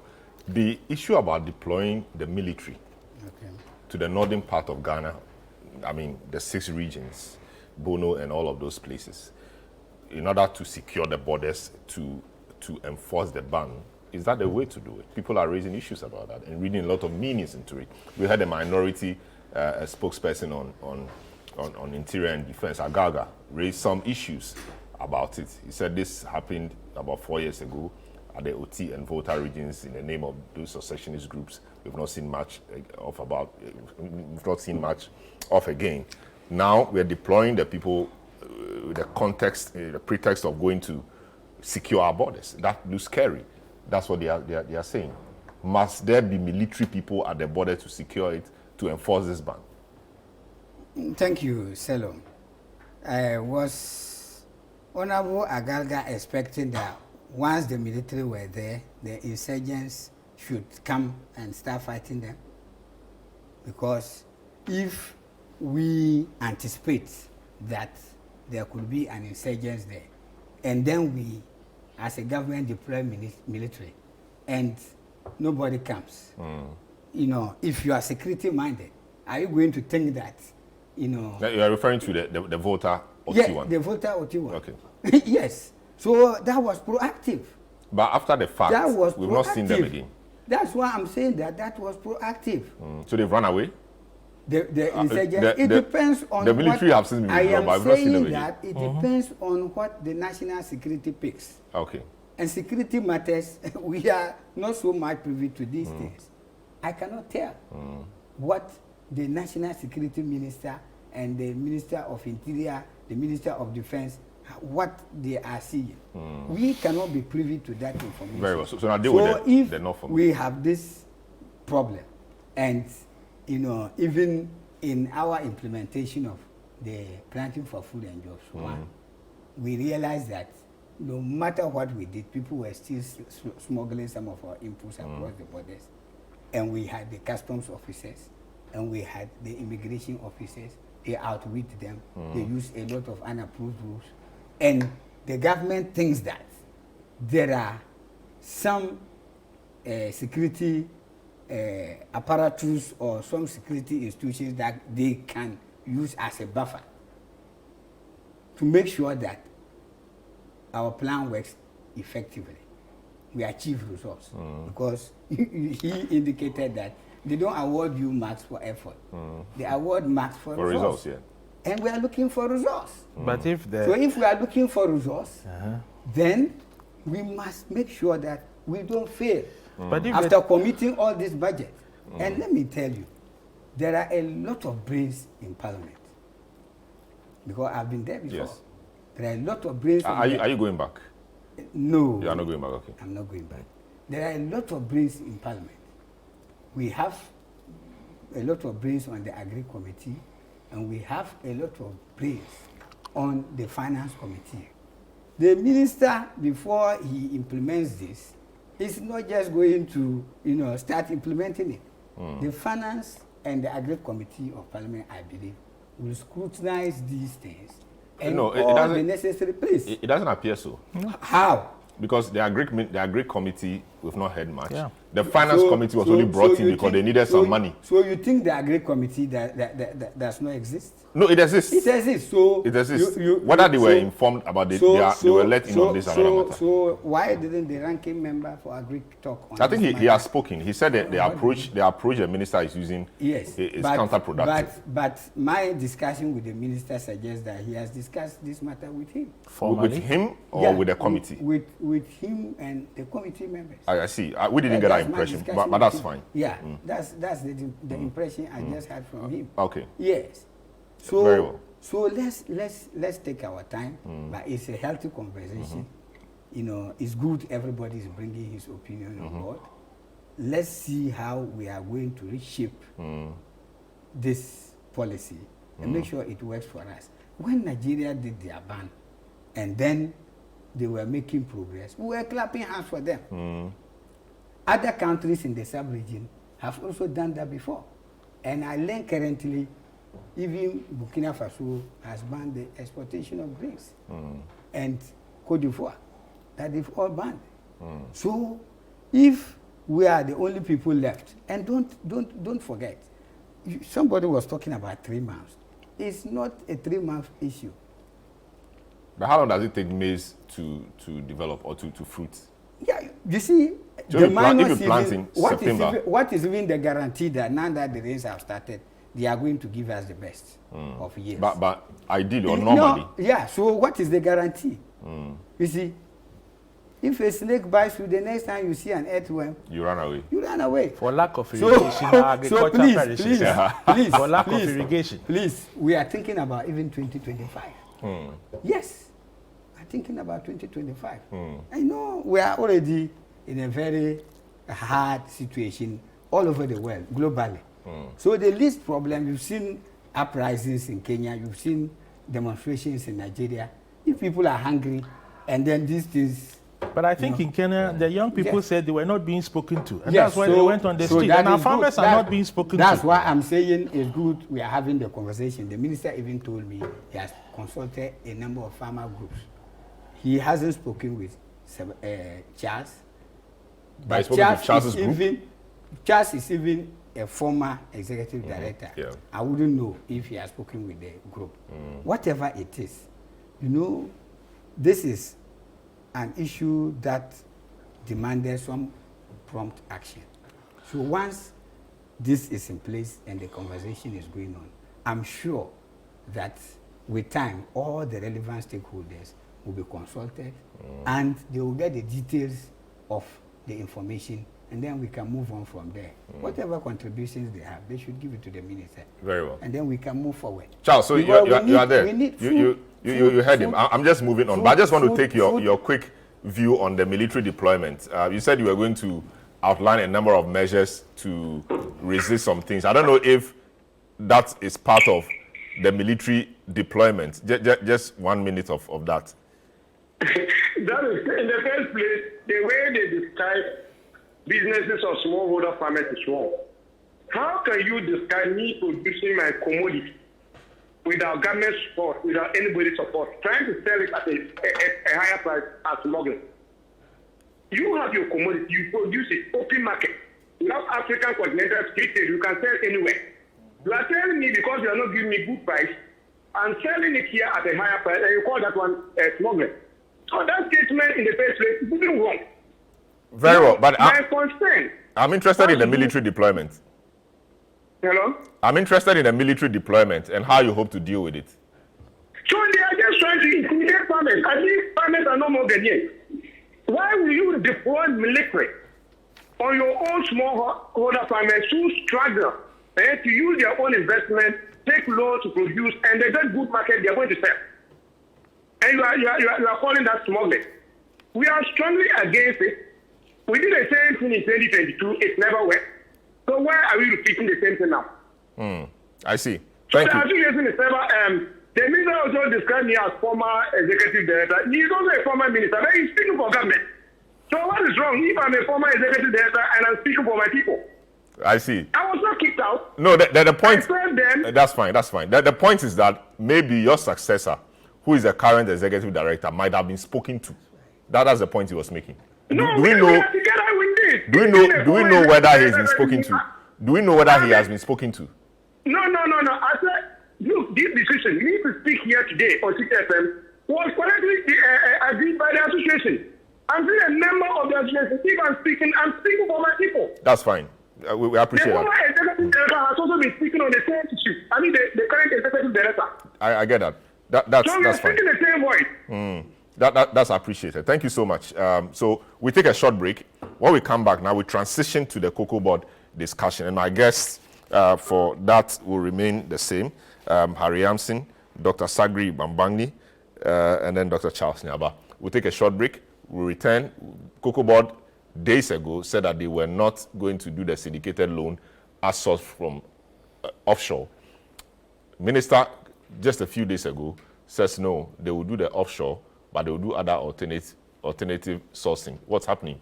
We want to understand that. This is a big issue. Don't go away. We'll be right back. You're welcome back to the big issue. This is 97.3 City FM and, of course, Channel One Television. We are also live on our social media handles. Your comments are some of your comments have been well received, and we'll do well to read some of them. This one, without a name, says, good morning, Channel One. I'm a young farmer of 30 years farming in Northeast Gonja district of the Savannah region, farming maize on a 30-acre land. I registered for the PFJ 2.0 program and requested 90 bags of fertilizer, but the unfortunate thing is, up to date, I have only received 8 bags of the fertilizer I requested. So the question now is, how does a farmer who needs 90 bags of fertilizer produce well with just 8 bags of fertilizer? Most of the people who have been getting these fertilizers were not even registered for the program, you say. This is so unfortunate. Aside this drought, we are also facing. Thank you. You didn't just add your name, but I think your comments has been noted. We'll do a few more as we go on. This one from Prince Henry. All right, so Prince Henry, we'll deal with your message a bit later. Now, let's do another thing related to our Greek, which is cocoa. COCOBOD has been having some difficulties and some issues. Recently, they announced that the 32-year-old practice of sourcing for funds offshore using the syndicated loan is not going to happen anymore. That's about a week ago, and we discussed that a bit here. And just a couple of days ago, the minister, in addressing the press, said, no, we will still do that, just that we will have other sources of funding or financing internally. What's the matter really? Is that a diplomatic way of saying what COCOBOD said was not correct? And that's COCOBOD boss speaking. Are there difficulties COCOBOD is facing? Will we be able to even raise money at all for the crop season? These are issues we want to deal with. Now, government has categorically stated that it will still rely on syndicated loan for the purchase of cocoa beans for the 2024-2025 crop season. This is contrary to COCOBOD's own claims that it is ending its 32-year reliance on syndication and resort to self-financing for the upcoming crop season. Ghana is seeking to raise $1.5 billion for the purchase of cocoa beans, out of which about $600 million is expected to be funded through syndication. But speaking at the monthly economic update for the month of August, Finance Minister Dr. Mohamed Amin Adab said cocoa purchases will be done through a syndicated loan, among other alternative sources. An expected $360 million disbursement, which we are expecting from the IMF, after Ghana successfully concludes the upcoming third review of program implementation. An expected $300 million from the World Bank, after the World Bank Development Policy Operation 2 is approved, and the successful completion of the external debt restructuring. I want to take this opportunity to clarify that as part of measures to improve the financial viability of COCOBOD, government for the 2024-25 crop season will be sourcing funds through the syndication process and other alternative sources.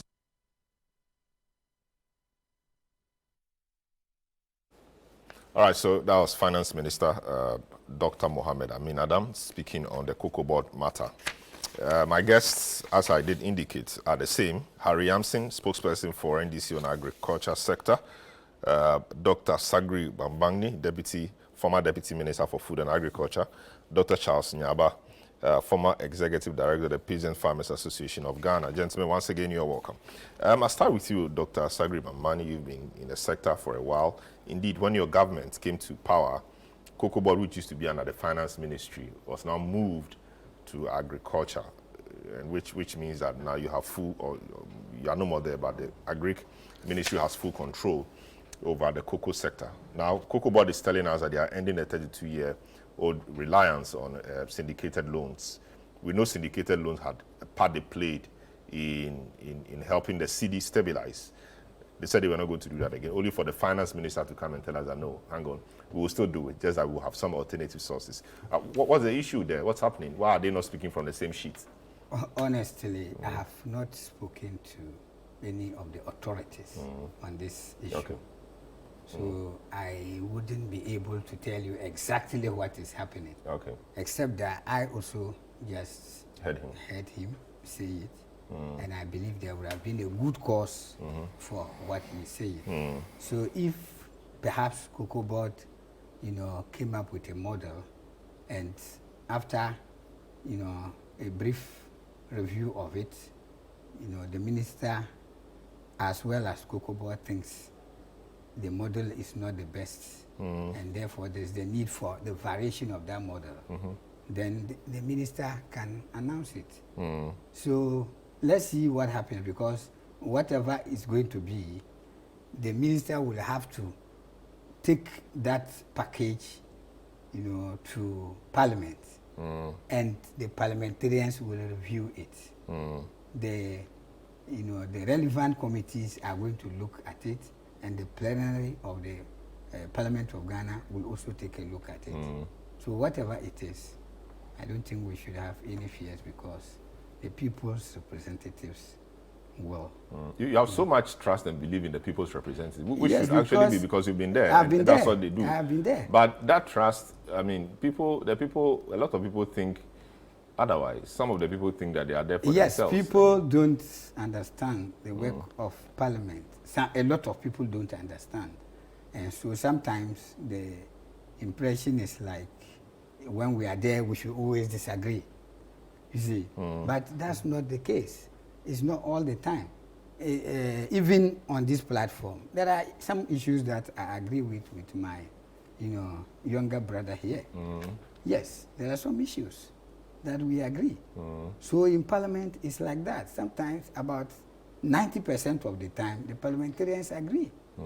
Then when they don't agree in 10% of the times, then people think that, oh, the whole work of Parliament is about, conflict and I won't agree, I will agree, and all those things. No, that is not how Parliament works.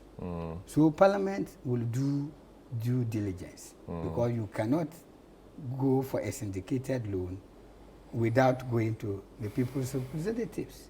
They will do it. Okay. So I don't think I can get you the details of what is happening. But what's been the practice? Okay.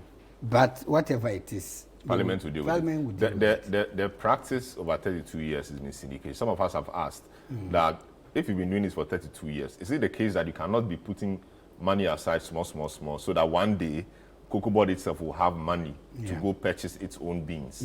That doesn't appear to be the case. So when this announcement was made, some of us thought, wow, we're almost there. So COCOBOD... You thought they had surpluses. Yes. So why is it that COCOBOD historically has not been able to do that on its own?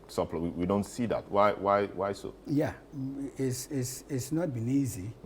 It's not been easy. And even the situation improved over years. There were times that, COCOBOD would have difficulty even getting money to buy, the cocoa.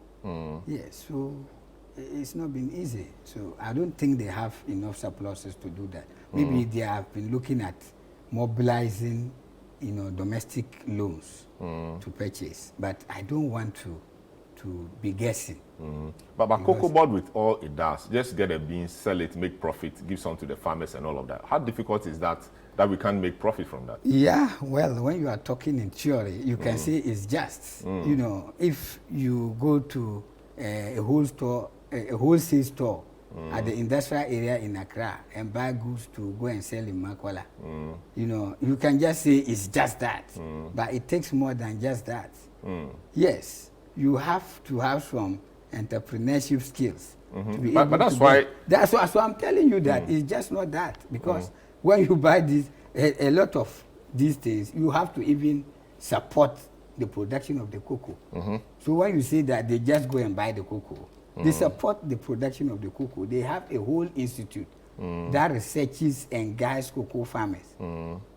I see. And provides them with, planting materials, helps them to control pests and diseases, and then improve the quality of the cocoa beans until it gets to a stage that they purchase it. And in that whole chain, there's a lot of administrative costs involved. And then when they purchase, those who buy, they have to haul, and they have their margins. So there's a lot involved. So it's just not that. You can see that a lot of food crop farmers complain about, glut. Sometimes when they harvest a lot, they don't get good market. COCOBOD gives some kind of guarantee prices to farmers, and that one alone is a plus. So if we could have that for some of our grains, then some of the complaints we have might, dwindle. I see. Yes. So I want us to give them that window so that they will take these things to Parliament, and the people's representative. I hear they are coming back next week, early next week. At International Conference Center, the Dome. Because yes, the chamber itself is still Parliament. It's still Parliament. Yes, so yes. But, so they are coming back, and they will deal with these things. Yes, I believe in the capacity of our parliamentarians. And it is good, and it is good that they are almost balanced. Yes. So it is possible even in each of these committees, there will be the same numbers. Because there's only one difference. And that was even an independent, which does business. And he's even a speaker. Yes, but this is the speaker. When he's acting as speaker. Yes, so I'm talking about the committee. So it's most likely he will not be on the Agri or Finance Committee. But they will make up for the number. No, I'm talking about the committee level. Okay. They will scrutinize these things. The scrutiny at the committee level, where all technical staff of COCOBOD will be there. Very well. They will scrutinize in addition to the minister. I see. As well as the chief executive. Okay, let me speak to let me speak to Dr. Nyaba. Dr. Nyaba, you deal with peasant farmers. I'm not sure you deal with cocoa farmers as well, but the news about the syndication, some of us, the fact that we were winning ourselves off the offshore loan and all of that, it made some of us quite happy, only to hear that, no, we are not doing that after all. We will do that again, but we'll have some local components in there.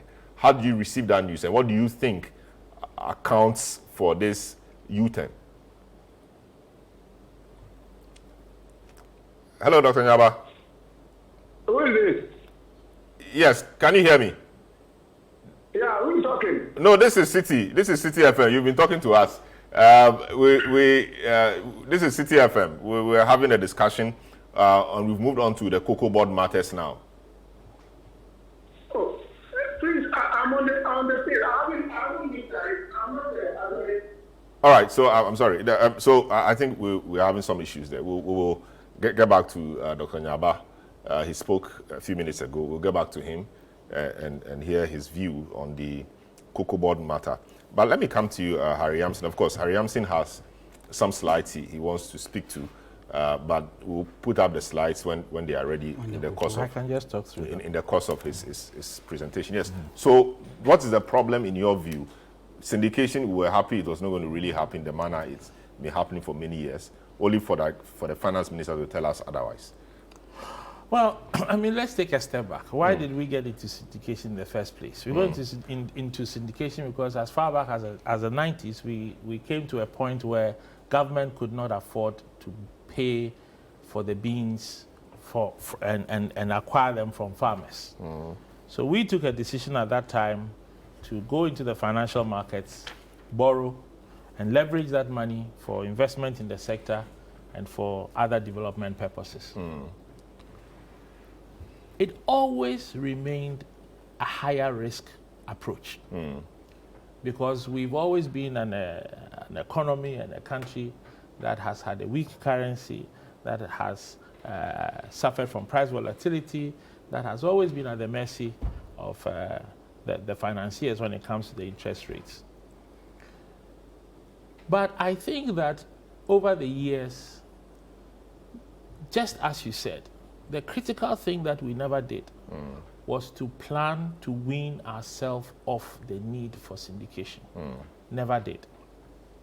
Now the chickens have come home to roost. Because we have gone from 4 cedis to the dollar to 16 cedis to the dollar. We still need 1.5 billion to buy the beans.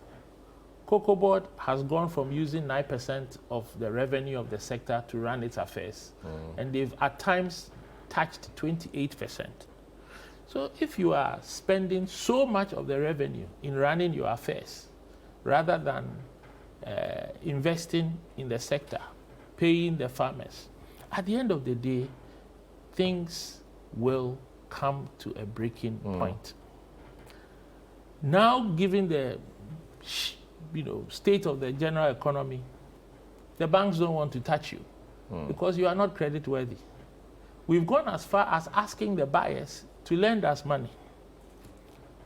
At what price then are they going to value our crop?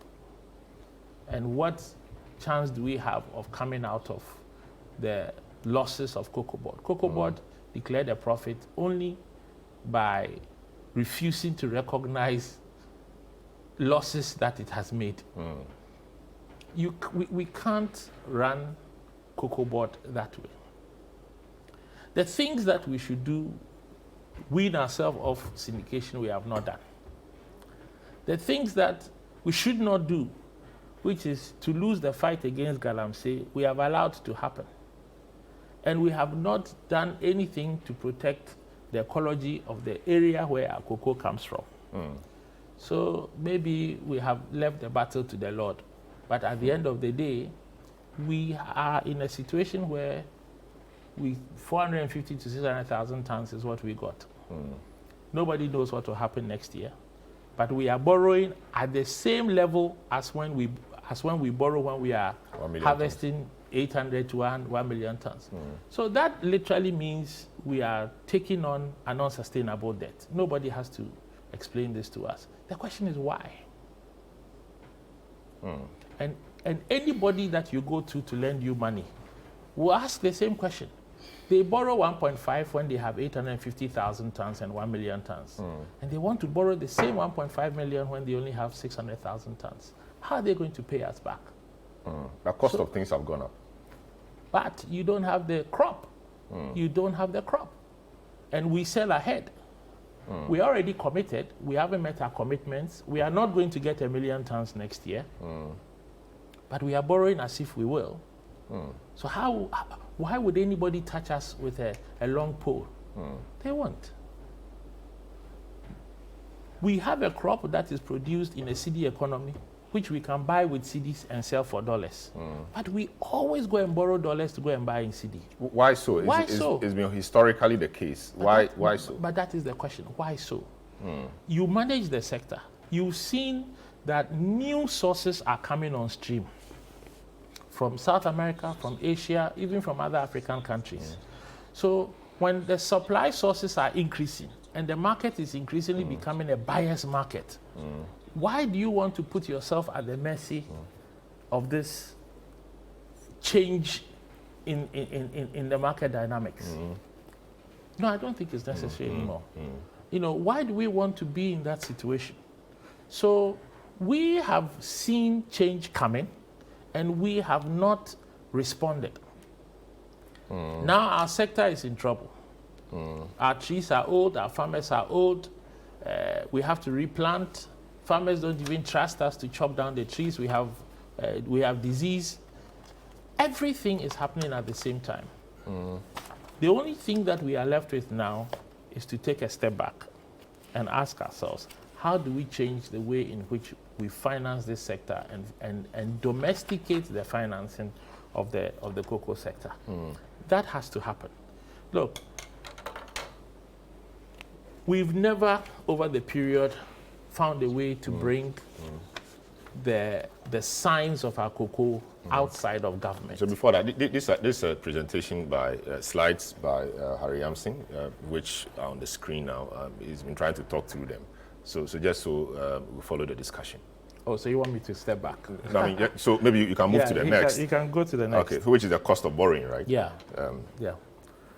So look, we have struggled to contain the cost of the syndication for years.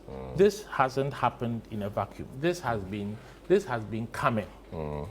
And now it is with us. It is merely coinciding with a period when our economy is, you know, impossibly weakened.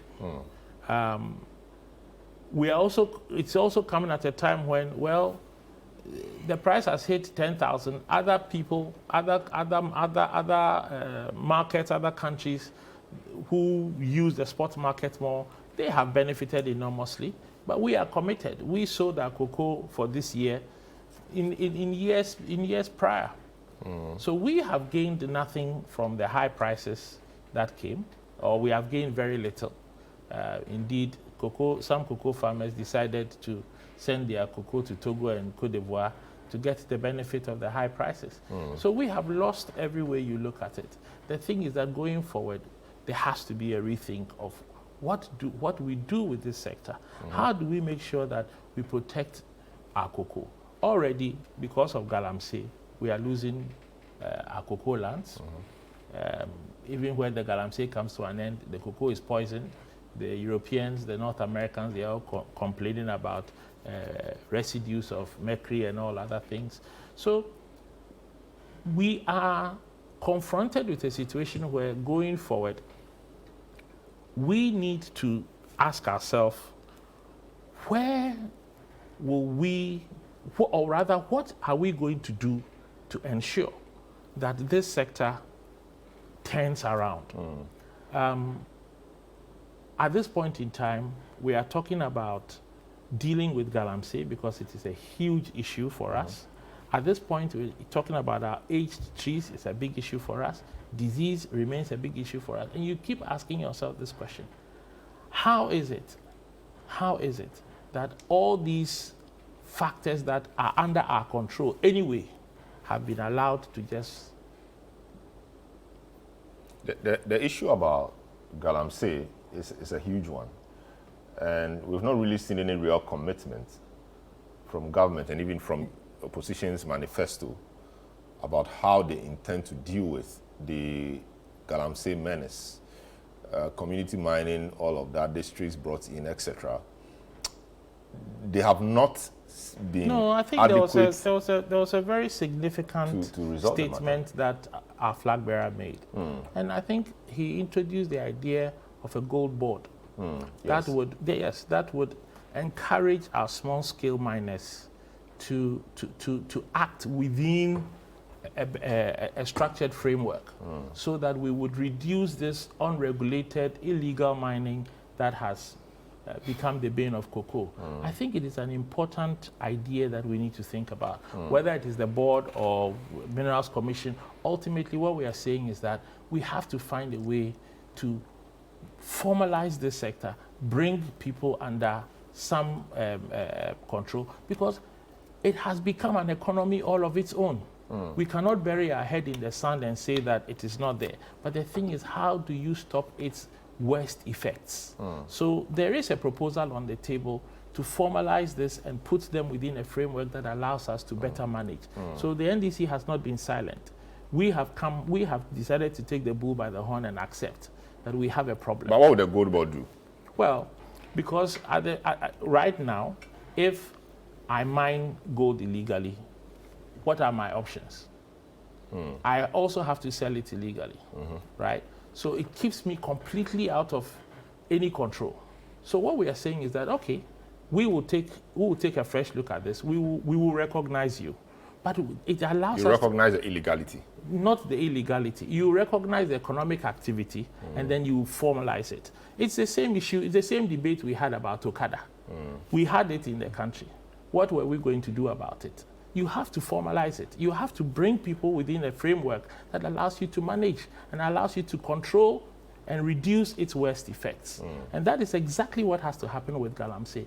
If you go to Congo today, what are they doing? Because they have had it worse than us, and they are bringing it under control. And the only way to bring it under control is to formalize the sector. So we can bury our head in the sand, but we are not burying our head in the sand. We are saying that going forward, you have to accept that this has come to be a factor in the Western economy. It has come to be a factor in Bono. It has come to be a factor even in the North. How do you resolve that situation? And so that's why the idea of the gold board or working through the Minerals Commission has come up. And now we have to operationalize it when, thankfully, hopefully 2025, we have the opportunity to take the reins of government, because we cannot continue the way we have allowed things to slide. And it is a major, major, major problem. The second part is localizing how we organize the purchase of cocoa. So hang in there. Let me take localizing the purchase, or exploring alternative financing mechanisms. Hang in there. Let me take a dog's view on the Galamsey bit. Galamsey has been threatening has become an existential threat to cocoa and cocoa farms. A lot of the farmers are selling their farms to Galamseyers, and all of that. They don't appear to be having enough returns, and so they sell it off. Now, even the Konongo-Accra road, they had issues because they said the miners were getting to the road or under the road, which the engineers are complaining about. We do not seem to have had a proper handle on this Galamsey matter. Now it's destroying our cocoa farms. There are health implications for young people who are being born in the areas, etc. Our president said he was putting his presidency on the line. The situation is worse than it was. His presidency is still there. It's not being put on the line. We have failed in resolving the Galamsey issue. What new promise do you have to help us deal with the Galamsey issue so it doesn't affect cocoa so much? Thank you, Selom. The Galamsey is not affecting even only cocoa. All food crops. All food crops are being affected. And even the miners themselves, their lives are at risk. In fact, I was touring some farms in the Ashanti region, and I got to one district. They said some galamseyers died in a pit. And I said, but then by now, the rest would have run away from that pit. They said, no, the belief is even that when people die in a pit, that is when they will get more gold. Wow. So it's a belief. And that it's likely that people will be struggling there to get the gold. And this brings me to an important issue that my flag bearer raised when he did his presentation at UPSA in February. And when he did the launching of the manifesto in Cape Coast, he talked about the issue of involving the necessary institutions that will give more specific data on our gold and other minerals. Now, if we have this and we formalize these activities as well, then they are also not just crazy and then they will go digging everywhere. So if they know the area that they have to go, even though it's surface mining they are doing, it will be more responsible. And in that case, we can even make room for reclamation of the land. And then we'll be able to even apportion the lands to them with the involvement of the district assemblies as well as the local and traditional authorities. If that happens, then the whole thing can be sanitized. But if it's just a gold board and we don't have technical data to help, I'm not sure it's going to work. Because they are going to go digging, just anyhow. You see, because you can just hear that there is gold in this area. And they dig and they find the gold. You find, you may not find. It's not all the digging. No, but if they don't find, they go digging again. Yeah, if they don't find in an area, they will leave. That's what I'm saying. So they leave it like that. But if they knew that this is where specifically we will dig and get the gold, then the relevant authorities, if there are cocoa farms there, because you'll get gold there, they will dig. That's what I'm saying. If they are formalized, the relevant authorities will get the areas where there is gold and allocate to them. But why has the relevant? That's their job, really. Why has the relevant? They are not resourced. They are not resourced. Yes. But we know that. Yeah, so if this Galamsey menace has been with us Please. For some time now, close to a decade. I mean, it's been there, but reached a crescendo for about 10 years now, and it's destroying things. Cocoa yields, etc., are reducing. 1 million tons, now we're around 450, 600 tons. Yes. We don't know what will happen next year and the year after. Yes. And we know that we have to resource the Minerals Commission and those people to give us data. We've not done it. As we are working, we are gaining more experience. I say we are gaining more experience and we are learning. You understand? And more ideas are coming up. Yes, the ideas that were there some 5 or 6 years ago, some superior ideas would have come. Yes. So the superior idea is, as you pointed out in page 198 of your manifesto, that you make available the proven reserve data by Geological Survey Authority to small-scale miners to reduce incidents of try and error digging. That's what you're talking about. That's what I'm talking about. And so, when will you make that data available? But you're talking about small-scale miners who are legal. No. But Galamseyers are illegal. They are going to be registered as small-scale. But why haven't you registered them? Because there was a regime to register them, bring your documents and things, let's formalize you. Community mining, etc. But they've not done that. Yeah, but some of the community mining is happening. And yes, some will be happening, but the huge majority of them are Galamseyers. Yes, so... But why haven't we put them under that umbrella to make them legal? That's what I am saying. It's a process. For 7 years? Oh, no, it's not. Did it start in the first year? 2017, that was when the Stop Galamsey campaign started. Yeah, but it didn't start in 2017. And we had a ban on the small-scale and Galamsey activities. It didn't start in 2017. I'm not too conversant with that, but it didn't start in 2017. I'm not even sure community mining started. But the president said he was putting his presidency on the line. Yes, when he said he was putting his presidency on the line, he meant to communicate that he was strongly against Galamsey. But we've not seen that. What haven't you seen? We've not seen the commitment. The situation is getting worse. The fact that they arrested Aisha One, they let her go because Osafo Mafu said putting her in jail will not solve our problems, and she went and came back. She has been. Yes, we don't even know whether she's back or not because we failed to punish her. But But she was being prosecuted. Yes. Yes. But we left her off the hook because we said that she's still being prosecuted. No, I think she's been jailed. Oh, but so you see, wait. You even have the information. And I'm saying that Aisha One was more or less, she was a major player, but it did appear that she was a scapegoat because we have Wontumi mining in the forest reserve, Akunta mines. How can you prove this? No. The media coalition against Galamsey has been on this matter. And the president even said that. And you have the information? No, the president. Because I don't know. The president even said at a meeting that as he was speaking, I'm not. Akunta was not mining in the forest reserve, which meant Akunta was mining in the forest reserve. But the laws failed to deal with Akunta mining. I am not privy to this information. So the thing is that we have to call it by its name, which is and it's not community mining. It is Galamsey, and I think that is what the NDC has decided. But of course, would you admit that government has done some work to formalize them, to bring them under the umbrella of community mining, etc.? We can't reward effort. We have to reward delivery. And we haven't seen, look, Galamstop came to nothing, and it stopped itself, isn't it? So we have called it by its name. It is Galamsey. We have recognized that it is something, it is an economic activity that we need to address rationally. We need to bring these young people, these business people, as they call themselves, into some framework that allows us to save our forests and save our cocoa industry. We've called it by its name. There is no way that you have a Minerals Commission or a board working to formalize without data. So I don't think the issue is that we are not going to collect data. But the point is that at the end of the day, we have to put an end to the indisciplined, unstructured, irregular destruction of our forests and the ecology within which we also have to protect our cocoa sector. The two sectors have to live side by side. We have come to the position of saying, call it by its name, take the bull by the horn, and deal with it. Your flag bearer, John Mahama, mentioned some time ago that he was going to use AI to fight Galamsey. Is that still on?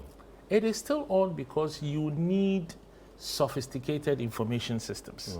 So yes, it is still on. And I don't think that we will be successful if we don't couple boots on the ground, brains, and a civil and public service, if we don't couple all of that with information technology. So I think that it is the right thing that he's saying. We need data. The subject of drones has its own controversy in Ghana, but certainly mapping the forests and mapping the scale of the problem is going to be something that you will leverage AI to do very quickly and very efficiently. So yes, but I don't think the extent of AI use will just be as far as mapping is concerned. The bottom line is that we need to invest in systems and technology to be able to get a handle on how bad the situation is and then take steps to address it. At the end of the day, it is an economic issue for those who participate in it. We can't run away from that. And the talk about giving them skills for survival, getting them into skills, training, vocation, etc. These guys have seen money, So they are not now going to sit in some seamstress or hairdressing or tailoring shop to learn an apprenticeship for 3 years before they start making money small. They see big money. No, I spent every day they make money. This month I spent 2 weeks in Takwan Suayem, Pristia Huni Valley, Amenfi West, Amenfi Central, Amenfi East. Doing what? My own stuff. But I see, okay. But here's the thing. I got to interact with young people involved in Galamsey. And one very interesting comment was, it's killing us. It's killing us, but it's also feeding us. So what do we do? And the people who make us get into it, they are the rich and the powerful. They are the politically connected. They are making all the money. So now we are also doing it for ourselves. But if you can show us how we can also do our farming and do our, as they call it Galamsey, and do our Galamsey, and not fall foul of the law, we will listen. These young people are not willing to risk their lives. They see an opportunity. It is up to whoever is in government to make it clear how you can do what you want to do within the law without harming the future. This government hasn't done that. And the efforts that it has deployed have come to naught. And John Mahama is saying that there is an alternative approach, and I think we have to pay attention to that. Because it is much more pragmatic. Back to the COCOBOD syndicated loan matter. You think that exploring alternative financing mechanisms should be the way to go. So in essence, you agree that the syndication as we have it in the present form, we should eventually win ourselves of it. We should win ourselves of it. And so what are the other propositions you have to as alternative financing mechanisms? Well, we can bring back our price stabilization fund. We can think of CD-denominated cocoa bonds taking the lead rather than the foreign syndication. PPP is obviously an option for us when it comes to the buy-in. When it comes to even, look, the entire value chain sits under COCOBOD. And we know that inherent in that is a lot of waste and inefficiency. Why does COCOBOD have to do the warehousing? Why does COCOBOD have to do all the signs? Why does COCOBOD have to control all the buying? At the end of the day, Ghana's best interest in all of this is validating the quality of the crop and ensuring that we get our premium price.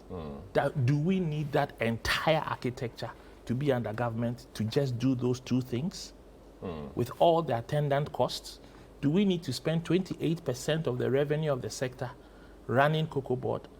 Is it really necessary? But if we leave it to PPP or the private sector, won't it come to the same thing? Because the Why private will person will make profit, and what will come to government may be This morning small. I had a conversation. When the private man does something, he's always more efficient. Always more efficient. And if the government's role is to assure the efficiency, it will happen. But right now, assuring efficiency is not in government's interest. Why? Everybody who sits in the sector, cocoa sack is a cartel. Chemicals is a cartel. Cutlasses is a cartel. Fertilizer. Everything is a cartel. So why should government care?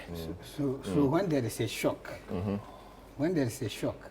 then the PPP partners, they will evaporate. But at least they are Because more they have efficient. their interests. Yeah. They will evaporate. And it's a very, very significant life wire of this country.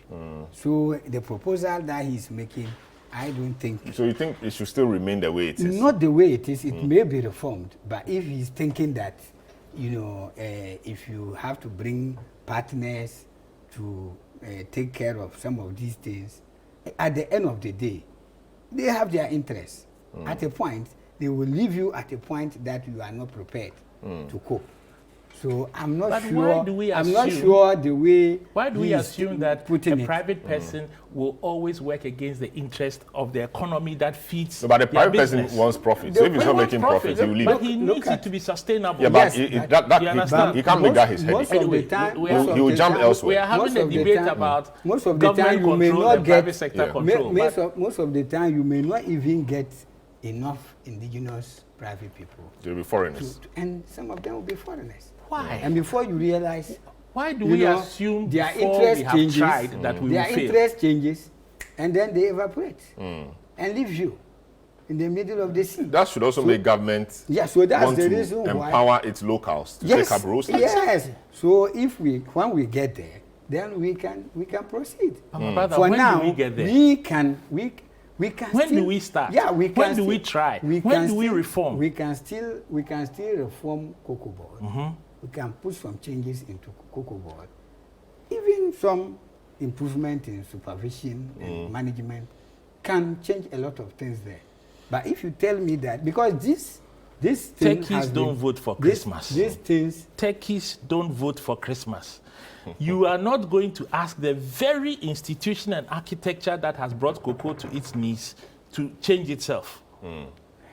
Turkeys don't vote for do Christmas. my you brother. know that a lot of the farmers are aging, and their children or the younger generation is not interested in taking up Yes. farming because they think it doesn't pay. Yes. Galamsey and other things pay more. The government and our party, we are aware of this. So what are you Because doing we've about- what have you been interacted doing with about it? Yes. So there are plans in place. That's why they've been replacing, they've been cutting the disease trees and replanting.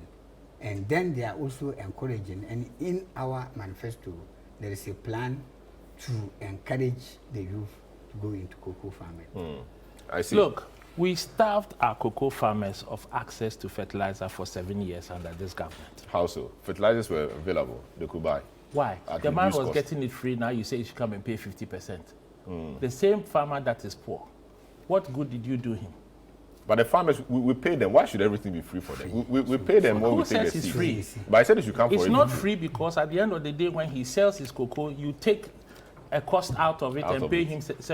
And whilst you were asking him to pay for the fertilizer, you were still taking that. So was it? Let me finish. Whilst you were still asking him to pay for half of the fertilizer cost, you were still taking that 30% out of his value. So in fact, Without recourse to the fact that he buys it at half so price. you see, the issue here is that No, I'm not sure this is accurate. it is very accurate. Have we been I'm paying not our sure. farmers I'm not sure this is 70% of the price not sure of this is of the net price? We haven't. But we've been asking them to pay for 50% of the cost of the fertilizer.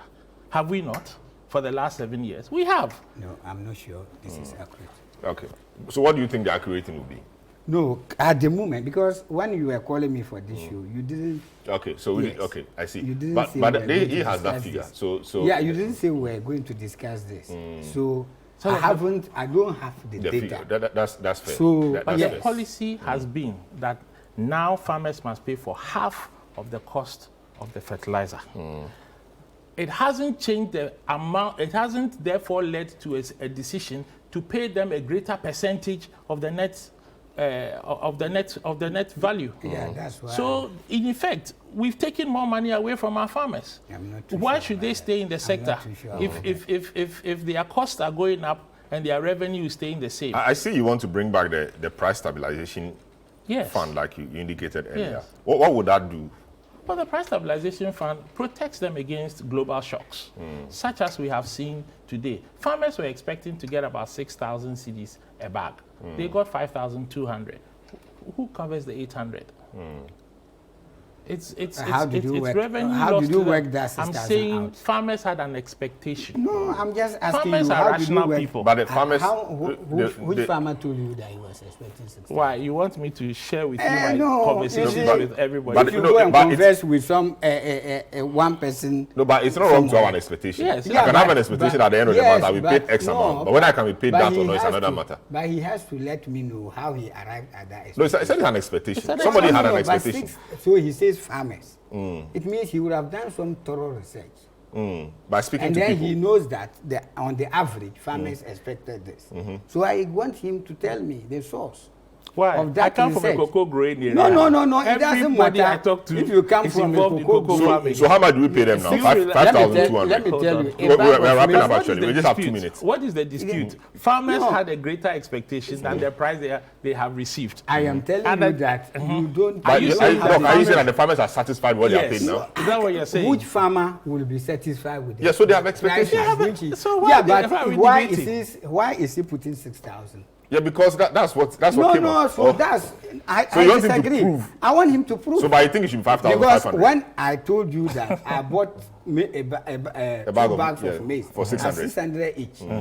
This morning when I was on my way, I just called and they told me it's available.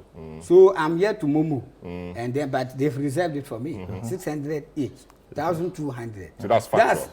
That's well. But nobody's Elsewhere challenging they you say to it's prove it. 1,100. Yeah, but we didn't say show as a number. did Show as say a Yes, conversation. yes, it's true. But so that is why I'm saying that anybody can challenge me. Okay. So I am So you are asking- challenging him. I'm asking him. Well, I didn't I'm challenge asking- you, and I'm not It's going true. to. No, but that was your I'm right. asking You him. failed to. Yes, You failed I'm to exercise. asking him. Hold on, I'm hold on, asking hold him on, hold on. to But prove. you're wrapping up. Yes, a I'm minute. asking him to prove. All that we are saying is that we have a sector called cocoa that right now is on its knees. Looking forward, it is not likely that the finance that we expect internationally is going to be very excited to do business with Ghana. We have to think about solving the issue of buying cocoa in the next main crop, the next main season, which is just a few weeks down the line, by the way. Yeah. So thanks. So we are concluding. So You think the sector is not on its knees? No. It's not on its knees. Yes, It's standing on its feet. It's facing challenges. Okay, but it's not on its knees. It's resilient and will recover. Very well. But you think the sector is on its knees? I think the sector needs the help of the NDC. Okay. It has been run down, and it now needs the brains and the help of the NDC to recover. Very well. Thanks, guys. So that's how we conclude the program today. That's how we conclude today's edition of the program. It's been live from our studios here at number 5 Ula Hansen Link. And we thank you so much for doing the listening and the viewing. My name is Salom Adoni. You've been hearing from Harry Yamson, Dr. Sagri Bamangdi. Earlier you heard from Charles Nyaba. Doctor, thank you so much. Have a good afternoon.